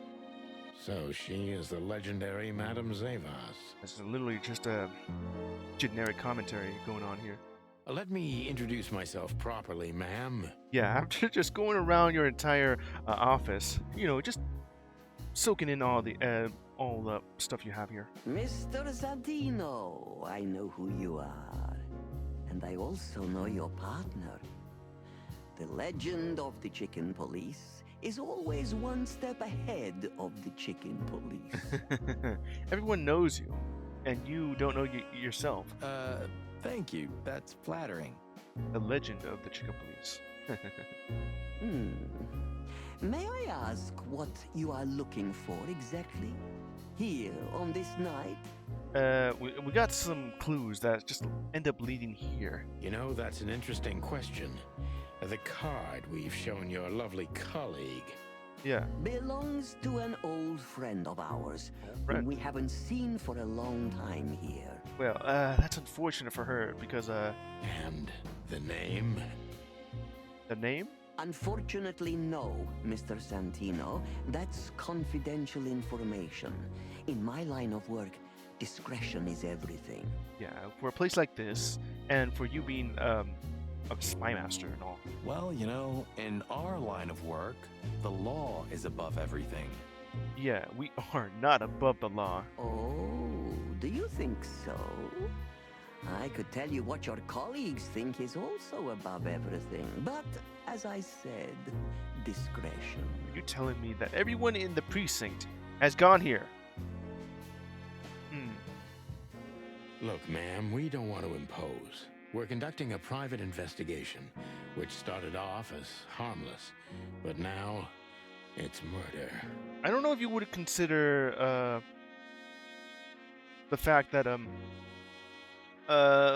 just Natasha being sent threats of the word, of a message, being sent threats of messages that were just, you know, kind of mail and then, a bottle of wine, a brick, graffiti on the wall, and now a dead body, all saying the same thing. One letter, but it says a lot. The word whore. And you think that's considered harmless? Up until the point of the dead body, you know. That sounds serious. Yes. It is serious. That's why we'd be grateful for your help. Gonna need all the help we can. We don't have any information until this exact point. In that case, I'm at your service. Ask your questions, and I'm going to answer to the best of my knowledge. Okay. As long Fortunately, damn I it. swim very well for a chicken. Hold on. Replay that. Let me... Miss... You know, that's an... belongs to an... And the... Well, you know, and... Oh, Look, ma'am, we don't want to impose. that sounds serious. It is serious. In that case, Okay, here we I'm go. at your service. Ask your questions, and I'm going to answer to the best of my knowledge. As long as you're not wading through muddy waters. That's pretty much the last thing. I just thought you were done there, and I just ended up skipping by accident. Sorry about that. It's a good thing you have this, but it'll also be nice to have like a, you know, just a log where I can just look back instead of having to replay that entire thing. Fortunately, I swim very well for a chicken. I wonder, do chickens swim at all? I swim well, too. That as well. Alright. I had to ask her for something. Okay. But there's also somewhere to look at. Did I already do this? So she is... Yeah, that's the only thing you have. So, gentlemen, what do you want to know? Let's see. Is that it? So, gentlemen. Yeah, okay. Let's ask her stuff. We got about 4 questions for her. The strange card, which is literally just a membership card. Lewis himself. The strange list. That one's one of the more important things. And about the Sweltering Isle. As I was saying, it belongs to us. Only our most valuable guests have one of these. Yeah. And our employees, of course. The valuable guests and employees. So there's only like two things that could go on about Deborah. Either she goes here regularly just to have some fun with the ladies or the men that work here, or she works here, or wait, no, not work here as in be a call girl, but works here as, one of the employees just working the infrastructure or something. The employees, too. Good to know. Can you tell me if this card belonged to a guest or an employee? No. Okay, that's a blunt no. I thought so. Yes, thank you. It's confidential, he won't really tell us. But, this is the police, the chicken police, so we're gonna need all the information we can get because of the situation with Deborah being dead and all. Alright. Lewis Hayworth is a good friend of mine. It surprises me that he's a regular here. Yeah, what is he doing here? You wouldn't believe our clientele. You would be shocked. Even more shocked than having one of your best friends here. Be a regular here. No doubt. Lewis, does he come here often? That's a strange pickup line. Not so often. How often? Thank you for the vague answer, ma'am. Not so often. It could very well just be every other day. Or once a week. That's still too much. The mystery is thrilling. The thrill is life itself. Yeah. That was beautiful, man. Well, we'll never know. I'll just speculate on how often he goes for one of the call girls here. Tell me, have you ever seen this list? This is what we got. I have. So what is this list? Am I right to assume it has something to do with the sweltering Nile? It does, yes. But I can't tell you more about it. No. Okay. No, it just involves these collection of a higher upperclassmen just visiting this brothel here. That's all the information we got, other than what the other people have mentioned before actually being related here. And they're all men, so that makes a lot of sense too. Discretion is key. Yeah. Absolutely. Okay. Tell us about Natasha. Do you know Natashia Katsenko personally? Yes, I do. Alright, we're getting somewhere. Tell me about her. We need more information. We don't have any more. Her life is still a mystery. Warm-hearted, protective, quick-tempered, fierce. Yes, fierce. And that's just telling us about her personality. Thank you. Very useful. Is it useful? We got some questioning. Okay, we got some questioning. And be careful about getting any question wrong. This place isn't just our home with the girls. It's a sanctuary. Sanctuary, huh? In what ways, though? Really? How? Yeah. It symbolizes why the city was founded almost 1,000 years ago. Unity, love, freedom. All of that for a brothel. That's one way to symbolize, unity, love, and freedom.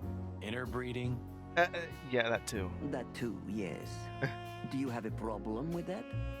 No, but, Oh, don't get me wrong. I don't. My girlfriend's a predator. Yeah. Really? I'm glad to hear it. She's rooting for you. Alright, we got some questioning for her, but, let's see. Can we do... Okay, so we still have more to do over here. We talked about everything around. all of this. And now we're just gonna go ahead and ask her for some questions. Nothing left to ask her about. Nothing less to talk about. So, gentlemen. Yeah. Nothing left to talk about, nothing to ask her about. Now we're gonna have to go for some police questioning. Deceit is everything to Zavas. Yes. She used to be a spy, so I'm gonna take her every word with a grain of salt. Okay. Adam Zavas. Huh. That's what she looks like. Or not from the side, but from head on. Okay. Deceptive, huh? Arnie doesn't like us much. Behind the legend, Miss Zavas, who are you really? Who's behind the legend, Miss Zavas? Who are you, really? Yeah. Just an animal raised to survive, Mr. Featherland. And because I've been taught, I know how to survive. I always was what I had to be. And you managed to dodge my question. Clever. Yeah. Well, you see, this is one of the typical elements of survival.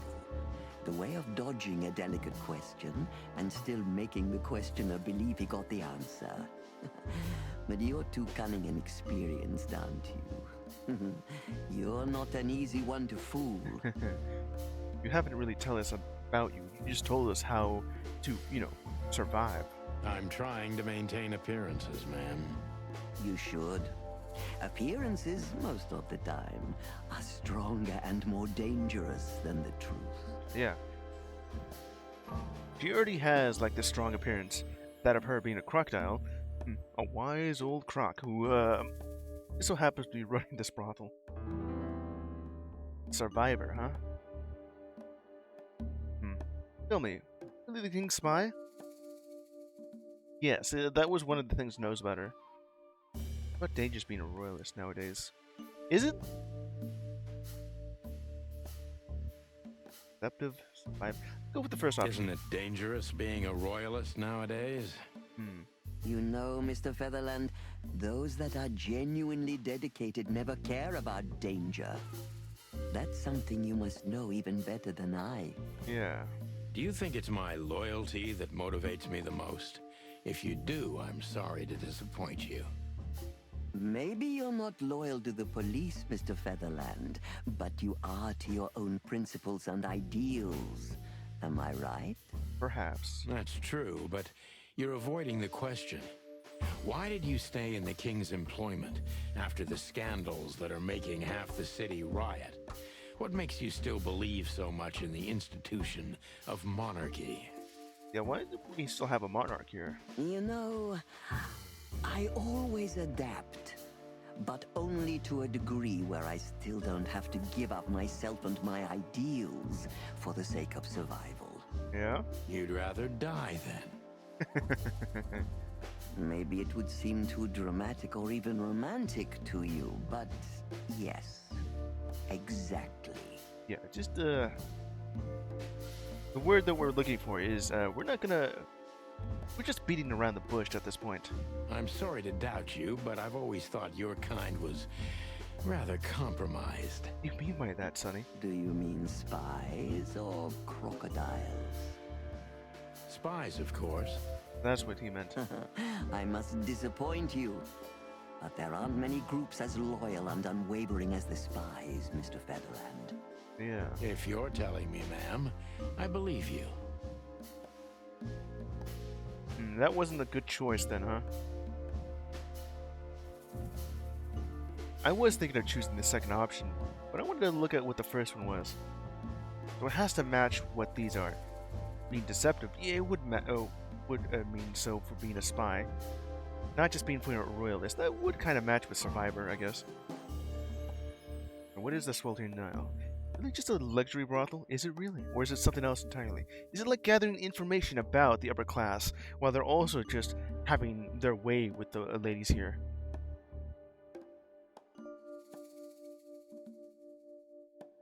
Why did you decide to open it though? That is quite the question here, but I don't think it's related to any of this at all. Really just. There, it is talking about both of these places. But this one's about it, and this is why you want to open it in the first place. Probably for deception. Why did you decide to open a brothel? Yeah. You know, this place used to be an orphanage. Oh, really? Then after the Great Avian Plague, a hatchery. Then young mothers lived here who had nowhere else to go. That's when I took over.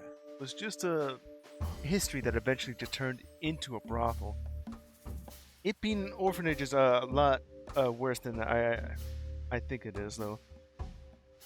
It also reminds me of this one stupid bit going on in Black Dynamite where they have like both an orphanage and a whorehouse, and they call it the Horphanage. I don't know about that. Anyway, Young mothers and prostitutes. That feels like a sharp turn. absolutely it does. No, it didn't happen like that, of course. The process took 20 years, but one thing remains the same. I wanted to help girls who had nothing and no one. To help them. Yeah, it eventually turned into this. Didn't happen overnight. 20 years. Certainly is long enough, at least one generation's worth. And this was the best you could do, helping them sell their bodies. Probably doing so for deception, you know, as you work as a spy master and all. You see things very superficially, Mr. Featherland. We're a family who helped each other even at the worst of times, took care of each other, and what's most important, survived. Yes, survive no matter the cost. And it's the cherry on top of the most treasured secrets of the rich and famous. Probably just using that for information. Just having the entire upper class around your fingers. The very fact that they just kind of go here for some fun. You'll probably just hear some rumors, some gossip, and them just telling all of their woes and all their whatever other things I'm thinking about. Either way, it's all about information gathering at this point, which is disguised as a brothel. Very insightful, Mr. Featherland. There's truth to that. I knew it. Knowledge is power, as they say. And we know a lot about powerful animals that could be used as weapons. Or the opposite. That could avert a war. You don't want this war, do you? I believe it would be referred to as the Second Meat War, which would involve predation, you know. All these exotic dancers here, specifically that tiger lady, could be used as a weapon. You yourself too, since you're this big crocodile lady. Or the opposite, huh? Not as a weapon, but as a... What would be the opposite of weapon here? That actually did help out a lot. I guess who the card belongs to, would you tell me? If I guess who the card belongs to, will you tell me? I wouldn't say that's an acceptable price for such a secret as this, but if you guess right, I won't lie to you. Then, I will tell you you were right. Yes. And that's the only thing you'll tell us. Good. Let's see. The answer to my question. Natasha Katsenko. Wait a minute. I thought this was Deborah's card. Actually, Natasha's? It would make a lot of sense with all these threatening messages that she was receiving. Well, Mr. Featherland, it seems the gossip about you is right. What gave it away? It's probably all the threatening messages. It couldn't have been easier. There's a beautiful woman with a mysterious past, trying to keep it a secret, while someone's threatening her with the exact same thing, leaving rather unmistakable messages behind. Makes Plus, sense. we found the card on Deborah, who was her best friend and confidant, so she was either trying to hide it or destroy it forever, so no one could find out the truth. Am I right so far? It does make a lot of sense now. Mysterious past wouldn't mean that she would be the owner of this card. Not Deborah. Trying to hide the card, though? Indeed, Mr. Featherland. And then, unfortunately, Deborah was caught by the killer, who was sending these threatening messages. So if I'm not mistaken, Natasha used to work for you before she met Ibn Wessler. He fell in love with her, gave her a job at the Millions Club. The rest is history. That seems to be it. You have talent, Mr. Featherland. I'm really sorry you're not working for the government. I am working for the government. I'm a cop. I guess you could call it that. Wait a minute. You say government as if this isn't a monarchy. Are you sure, Mr. Featherland? Doesn't sound like... Touché. Yeah. Indeed. Natasha used to work here. We can put it that way, but you know, Okay. this isn't just a workplace. She also lived here. She was part of our family, and we still love her very much. Right. That puts everything in a different light. Sure does. Now, who the hell would, is hitting on Natashia right now? Savas is a true survivor, always was. And she's proud of that, even to this day. Maybe I can get her to trust me if I play to this part of her. The survivor, though.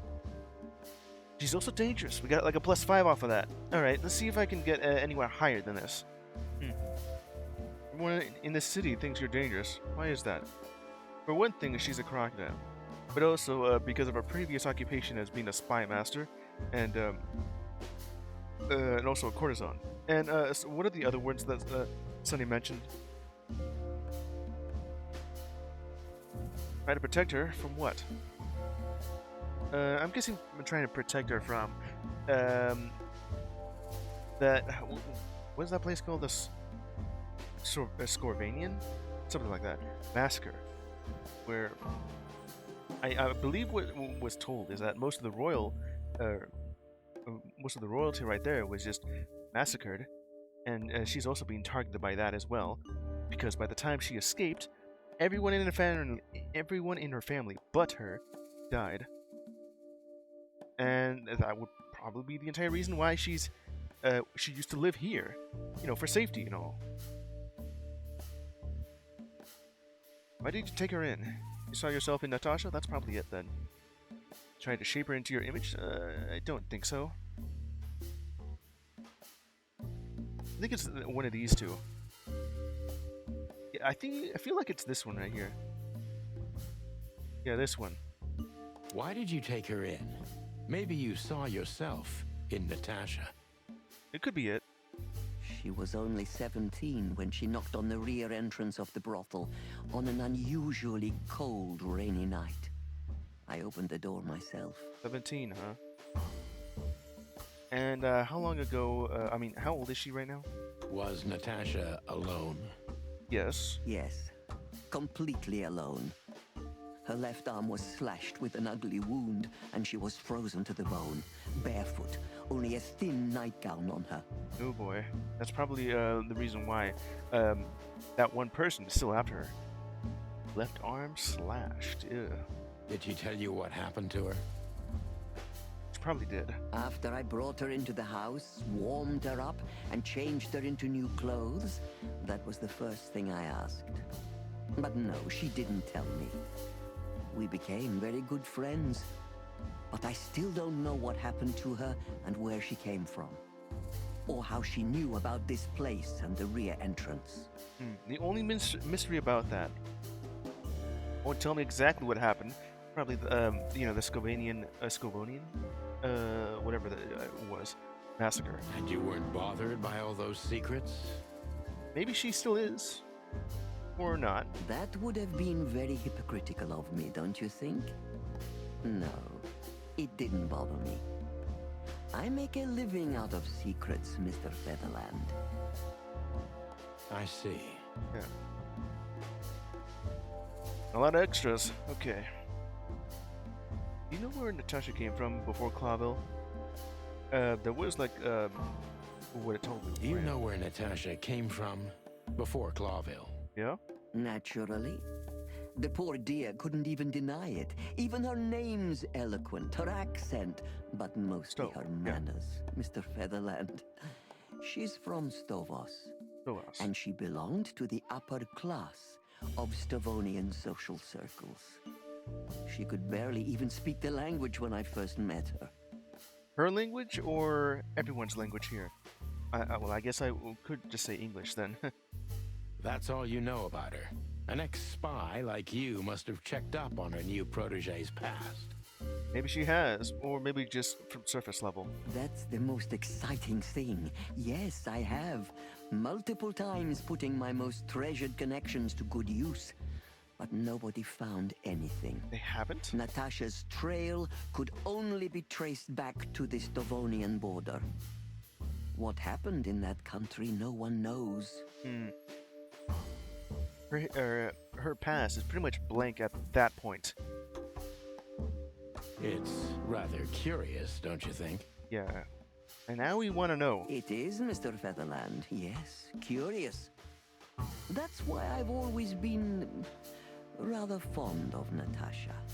It's none at you. You just really want to know, don't you? Did it touch you deeply when she left you? Yes? Indeed. It did. Zavos is protective. It seems she's dedicating her whole life to her proteges. If I concentrate on that, maybe she'll open up to me. Yeah. It is going up higher. Was a good choice for that one.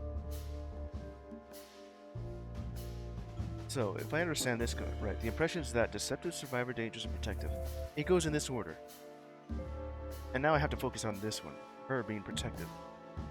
Have you kept in touch? Probably would. Would you let her leave with Wessler? That one would probably anger her. Didn't it occur to you that you could exploit Natasha and Ibn's relationship? I feel like the first one would be the better choice here, because these two would most likely be part of the danger. Why would you? You probably left on her own accord. And you could exploit both their relationships.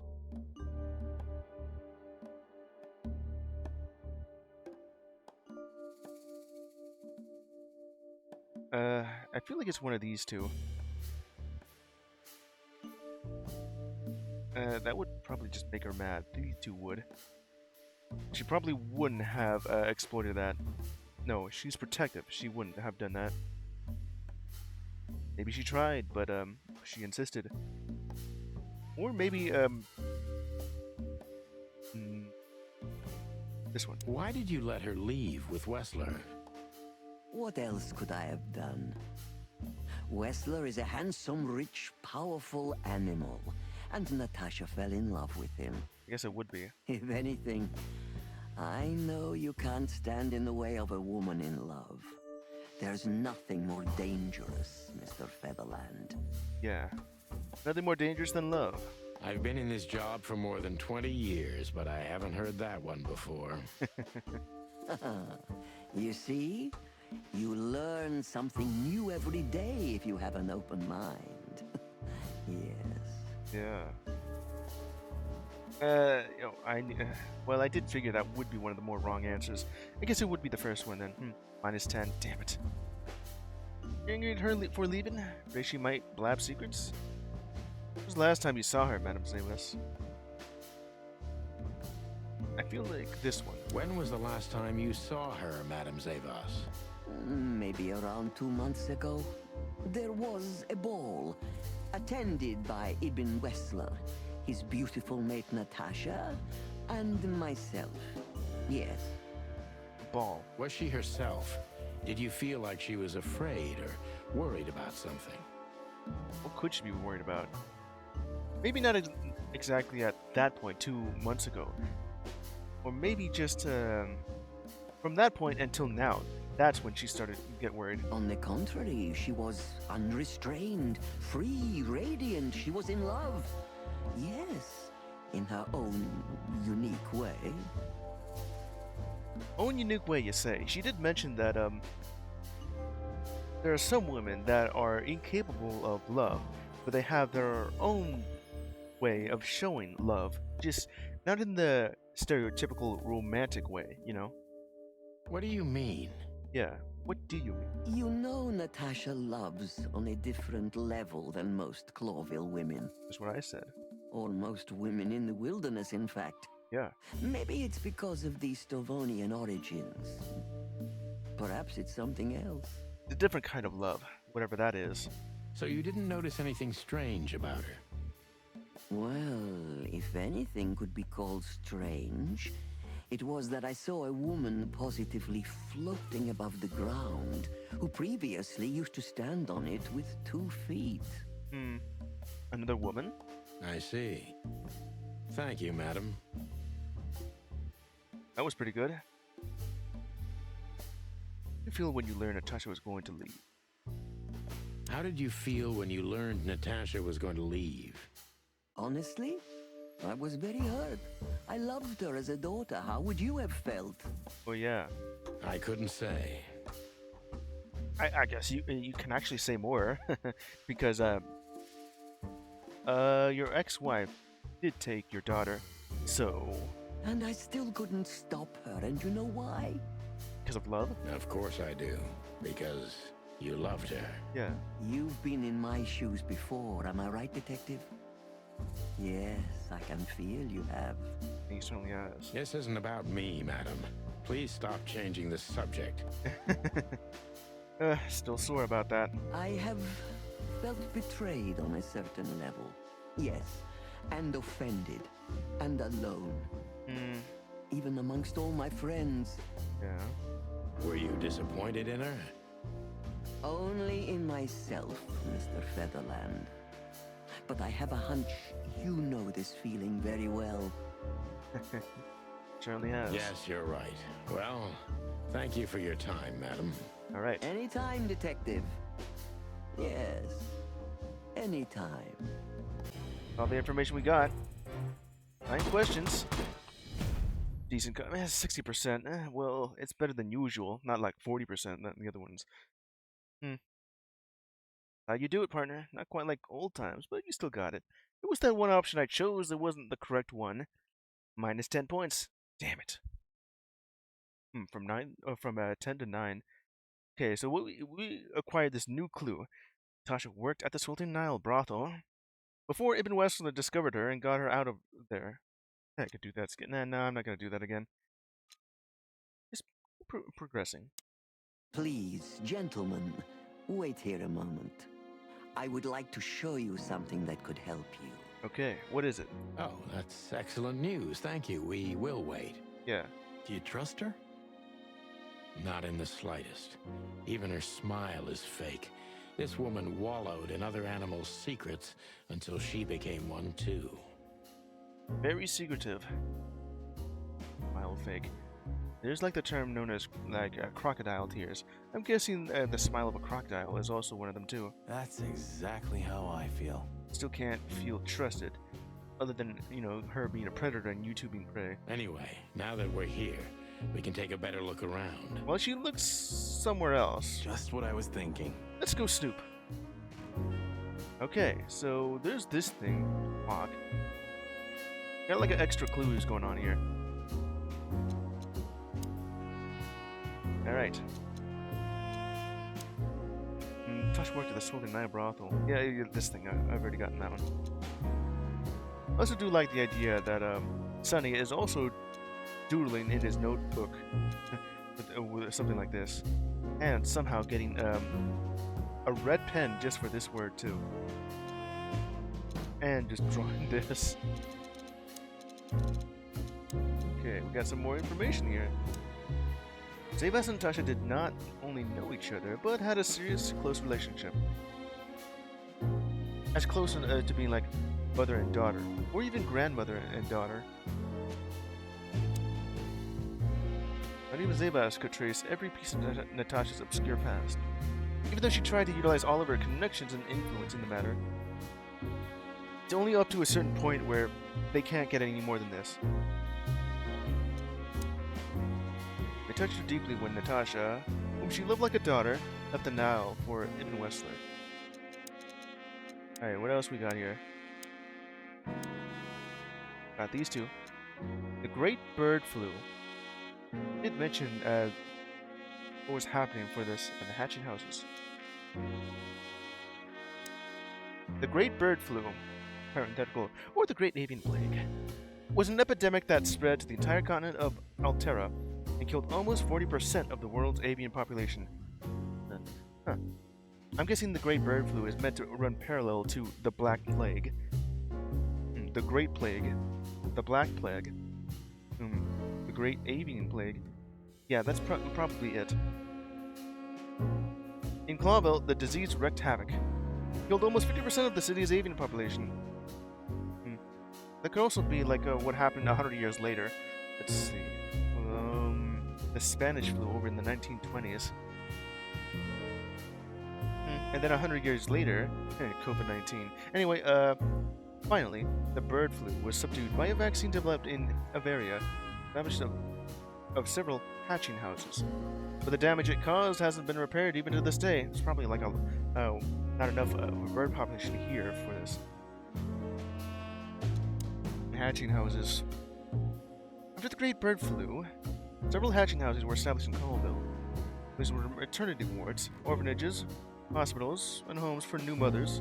But first and foremost, their most important function was to revive the city's avian population. Oh, so that's why this place transformed into a brothel.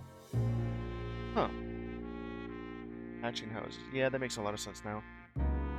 The enterprise was slow, but successful, and today almost a third of Clawville's population consists of several different species of birds. Several.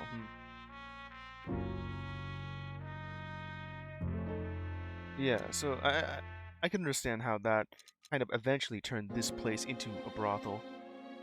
If it started off as an orphanage, and then the Great Bird Flu, the bird plague happened, and then trying to repair the bird population, they had these hatching houses to help that, which in 20 years eventually turned into a brothel here. Alright, I still got some time to look at this. Nothing interesting here. Pretty much. There's also that clock.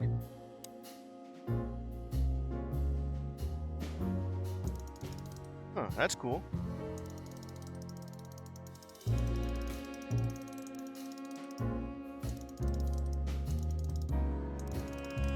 What am I doing with this thing, though?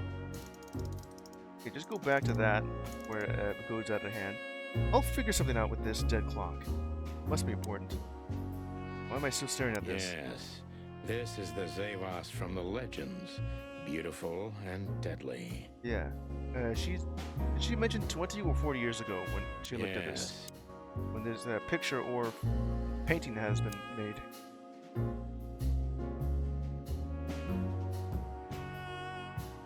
Can't really escape because she's still here looking for something. But there's these books that we can look at. There's this one that's just kind of... These books are here for a reason. They mean something. Yeah, probably. These books are here. I could also just look at every single one. I think this one is one of the more important ones. These books are here. Yeah. These books are here. They're definitely here. These books are here. These books are here for a reason. Okay, so... Huh. They're probably just... Let's see. Any of these have a number. The 7. 49. Probably just telling me exactly that. 749, huh? Owls don't blink because of slime and punishment. 7 pieces of my mind because of the death of a horse after 49 years. And 1 key will be given to because of the animal mind and the red pig. This one does not even... Yeah, okay. So, 7 and 49. That's probably the thing we're needing here. 7 and 49. A hidden door. Who'd have thought? I knew that would be a secret code. I just didn't notice the. I mean, didn't think that moving those the hands of the clock would do something. Thought I just needed to remember 11:45. She is a legendary ex-spy. It could also very well from 7:49 be like 49:7. No, that wouldn't make sense. The clock's hour hand doesn't reach 49 hours, unless of course you want to do some conversions. So 7:49, that works. Well, this is something I've never understood. Why isn't a key good enough? I mean, you can take that with you, but riddles can be solved by anyone. That is also true. If anyone can solve a riddle, it can be opened. Although they have to go look for it. If they don't know, they won't know. It certainly sounds a little bit one of those like, if you can't remember your password, you have like these 3 passphrases that'll help help remind you of what your password actually is. And even then, those are very obscure. Unless you know the person very well, you wouldn't really figure out this entire riddle. A key would actually be very useful. I don't think many animals get to be in this room, Marty. And the other thing is... Oh, well, yeah, that is true. Maybe she wanted us to find it. Could it? Exactly what I'm thinking. Who knows? Anyway, we're going in. Hopefully it's enough time to actually look through this instead of having Zavas show up afterwards. Be like... This room is not like her at all. It must be her, what is it? The other must have been for show. Marty, this is the reality. We're talking about a professional spy. Yeah, she is a professional spy master. This is probably the real deal, and everything else is what you just said. A former spy. Well, she's still a spy, though, even if she's retired. Still, if anyone knows how to mask her real face, it's her. Yeah. But you think this is who she really is? Cold, dark, and tiny. Maybe quite that tiny. And full of secrets. That one, very true. So this is what we're looking at, huh? Walls? Ugh, this place gives me the creeps. Yeah, this room seems to be in quite disrepair. Me too. We better get out of here before she comes back. Yeah. We're looking at the wall for whatever this reason. This place gives me the creeps. Seems to be very secretive here. Who's on the wall? Ladies of the Force of 872. Oh, they're all Crocs. So the rumors are true. What are they? Military intelligence. This dame's really something. I'm starting to think the whole brothel is just a cover. Yeah, that is what I was thinking beforehand, too. Until we get to this point. I was thinking that maybe the brothel was just a front for something else underneath. But it is exactly what I'm thinking. It is a cover for something else. Makes sense. You think she's still working for Royal Intelligence? Maybe. Now, I wonder if all that she has said is still true, you know. She works at this brothel, of course. Even if what we're seeing right now is a cover for maybe this, just still working for the Royal Intelligence. The RI. Does she still care for all of her employees? That may be the only truth there. Well, based on what she told us, she's a committed royalist. So I imagine she does. Good.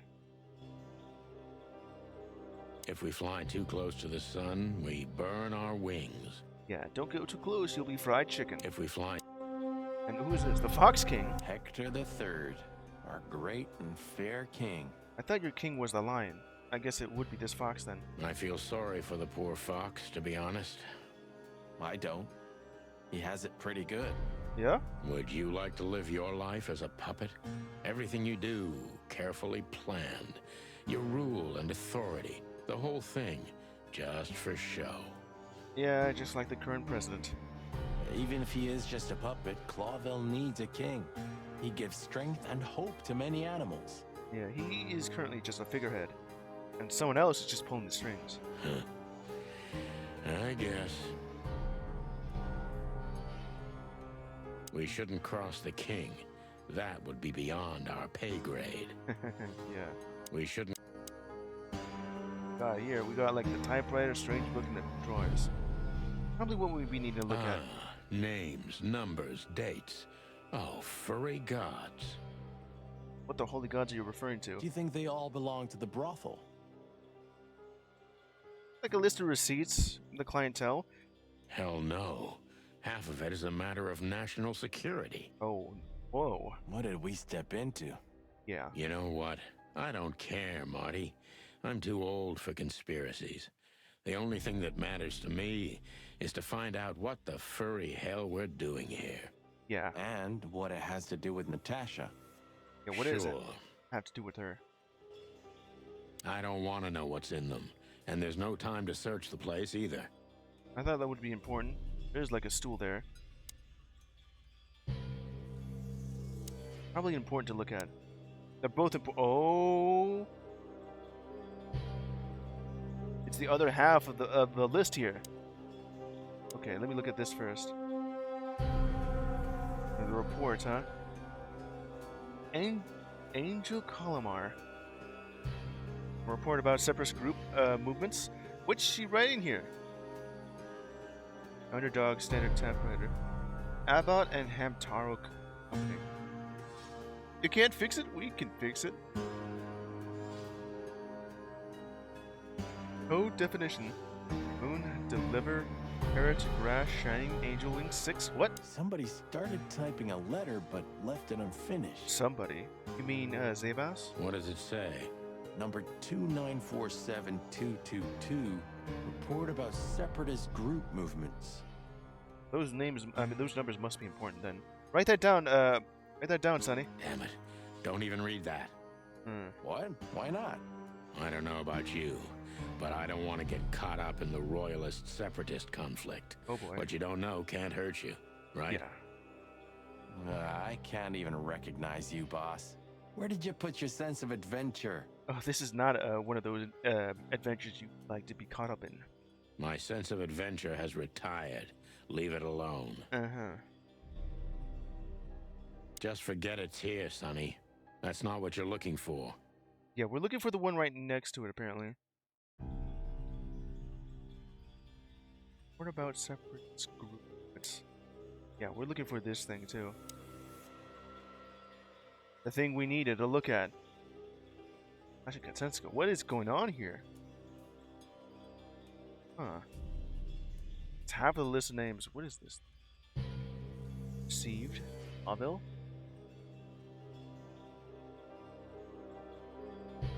Katsensko. Oh. These are all a list of women. And the other one's a list of names. Wait a minute. What? This has got to be it, Marty. Look at the missing page. So we're looking for this. Oh, gods. And look at the names. Yeah. Yeah, the ladies and their guests. Huh. And their guests, huh? I see. Yeah. Damn. What this means, Marty, is that the most influential people in the city had been Natasha's patrons. Some even from the royal family. Patrons, huh? Of who has been here to ask for service. This book could destabilize Clawville. Sure can. Maybe that's why it's kept secret. Also, where the hell did this... Where the hell did Natasha even get this?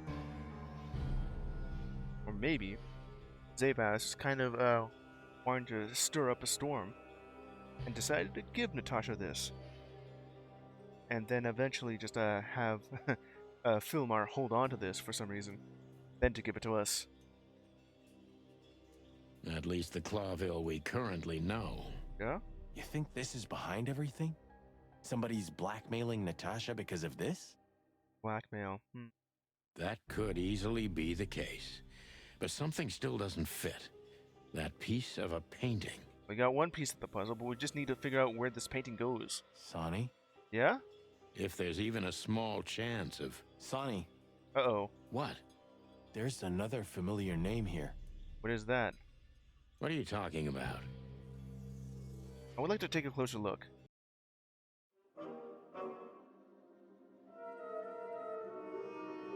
Where is that? Oh, I see her. Molly Starling. Clucking hell, Sonny. Molly? Molly used to work here? She was working here too. Oh no. It's probably someone else with the same name. So that's why Natasha told me they'd known each other for a long time. They have, before she met you, right? Look, boss. I can't believe it. All those stories about her past. Who? Natasha or Molly? Listen, Boss Bird. Molly loved you, right?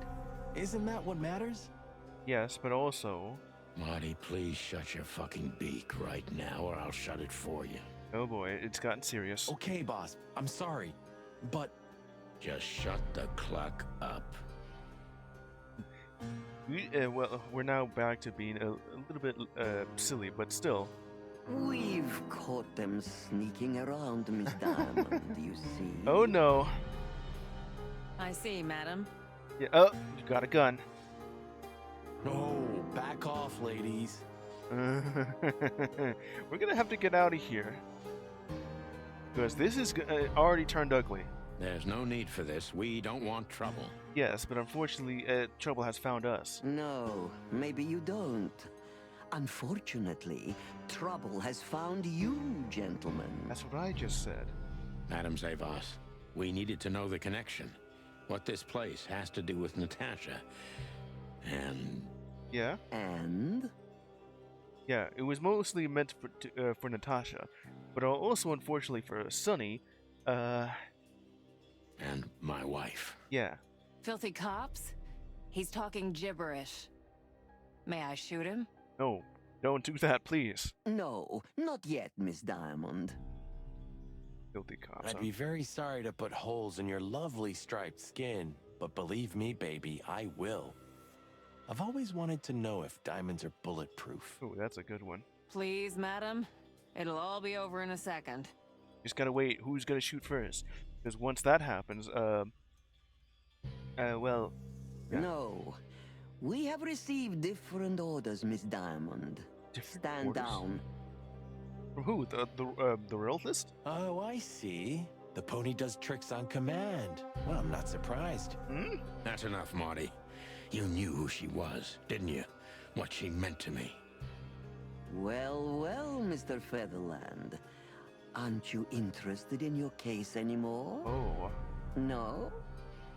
All it took was a name from your past, and your professionalism drowned in the mud.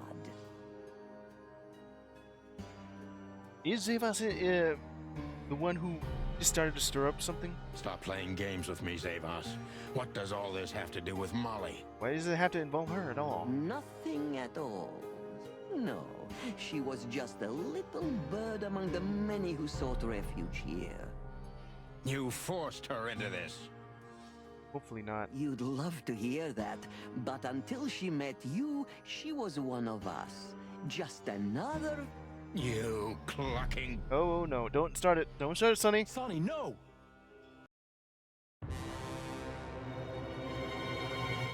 Ooh.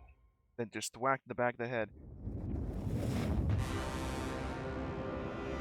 I think I was dreaming. Yeah, right before... But it wasn't the kind of dream you'd want to remember. Dark and painful. What the... Then the suffocating smoke woke me. It wasn't fried eggs, that's for sure. What? Where was I? What happened? That treacherous crocodile. He's the one who started this. Then I saw Marty. who looked as horrible as I felt. Well, I've always wanted a romantic sea voyage. Oh no. God damn it. I knew I shouldn't have gone along with this. Oh hell. Marty, I told you you could get out any time. Yeah. And you knew damn well that I wouldn't. That I would never leave you in deep shit once I've joined you. You knew it, and you still asked me to do it. Everything's burning. Where are we right now? Marty, listen. You're a selfish bastard, Sonny, and you drag everyone around you down with you.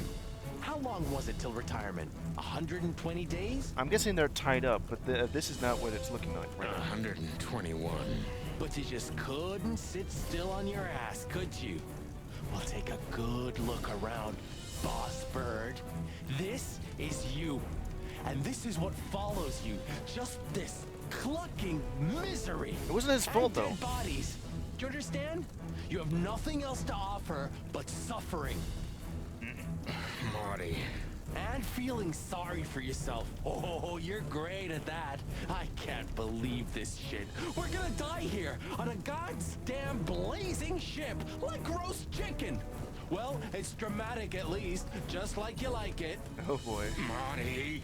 What? I've almost managed to untie the knot. But if you keep thrashing around like that, we're really gonna die here. Ah, for cluck's sake. Fine. Work your magic. Until then, I'm gonna say all the prayers I know. Oh, yeah, you're just gonna give me the reason you suck speech, aren't you? You better. Uh-huh. For this. Okay, so, I'm gonna have to, stop, like, right here due to the fact that it's gotten a lot longer than I thought it has been. I just realized the time, that it's almost, like, 3 hours later. We're gonna have to save that for next time. And hopefully it actually stays there. Like, right?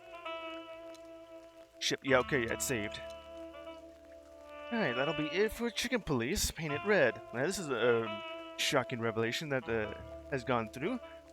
First, we have, like, no information. Up until this exact point, we had no information to go on other than just what the hell is going on with Natashia. Having to go ask Mullen for any information about her, if there is any, and anyone adjacent to her. It still says that her past is a mystery. We ended up just hanging out over at a brothel, and other than that little fun bit, just about talking to Zabas, and I'm guessing she's the one who decided to cause all this trouble here. For her being a spy master, courtesan, and also being part of one of the royalists, and still working with it. I was thinking either Natashia just stole the letter, or Zabas gave her that letter because of reasons. Now I'm thinking it could be like stolen, but I'm not sure what goes on there. But any sort of option could go on.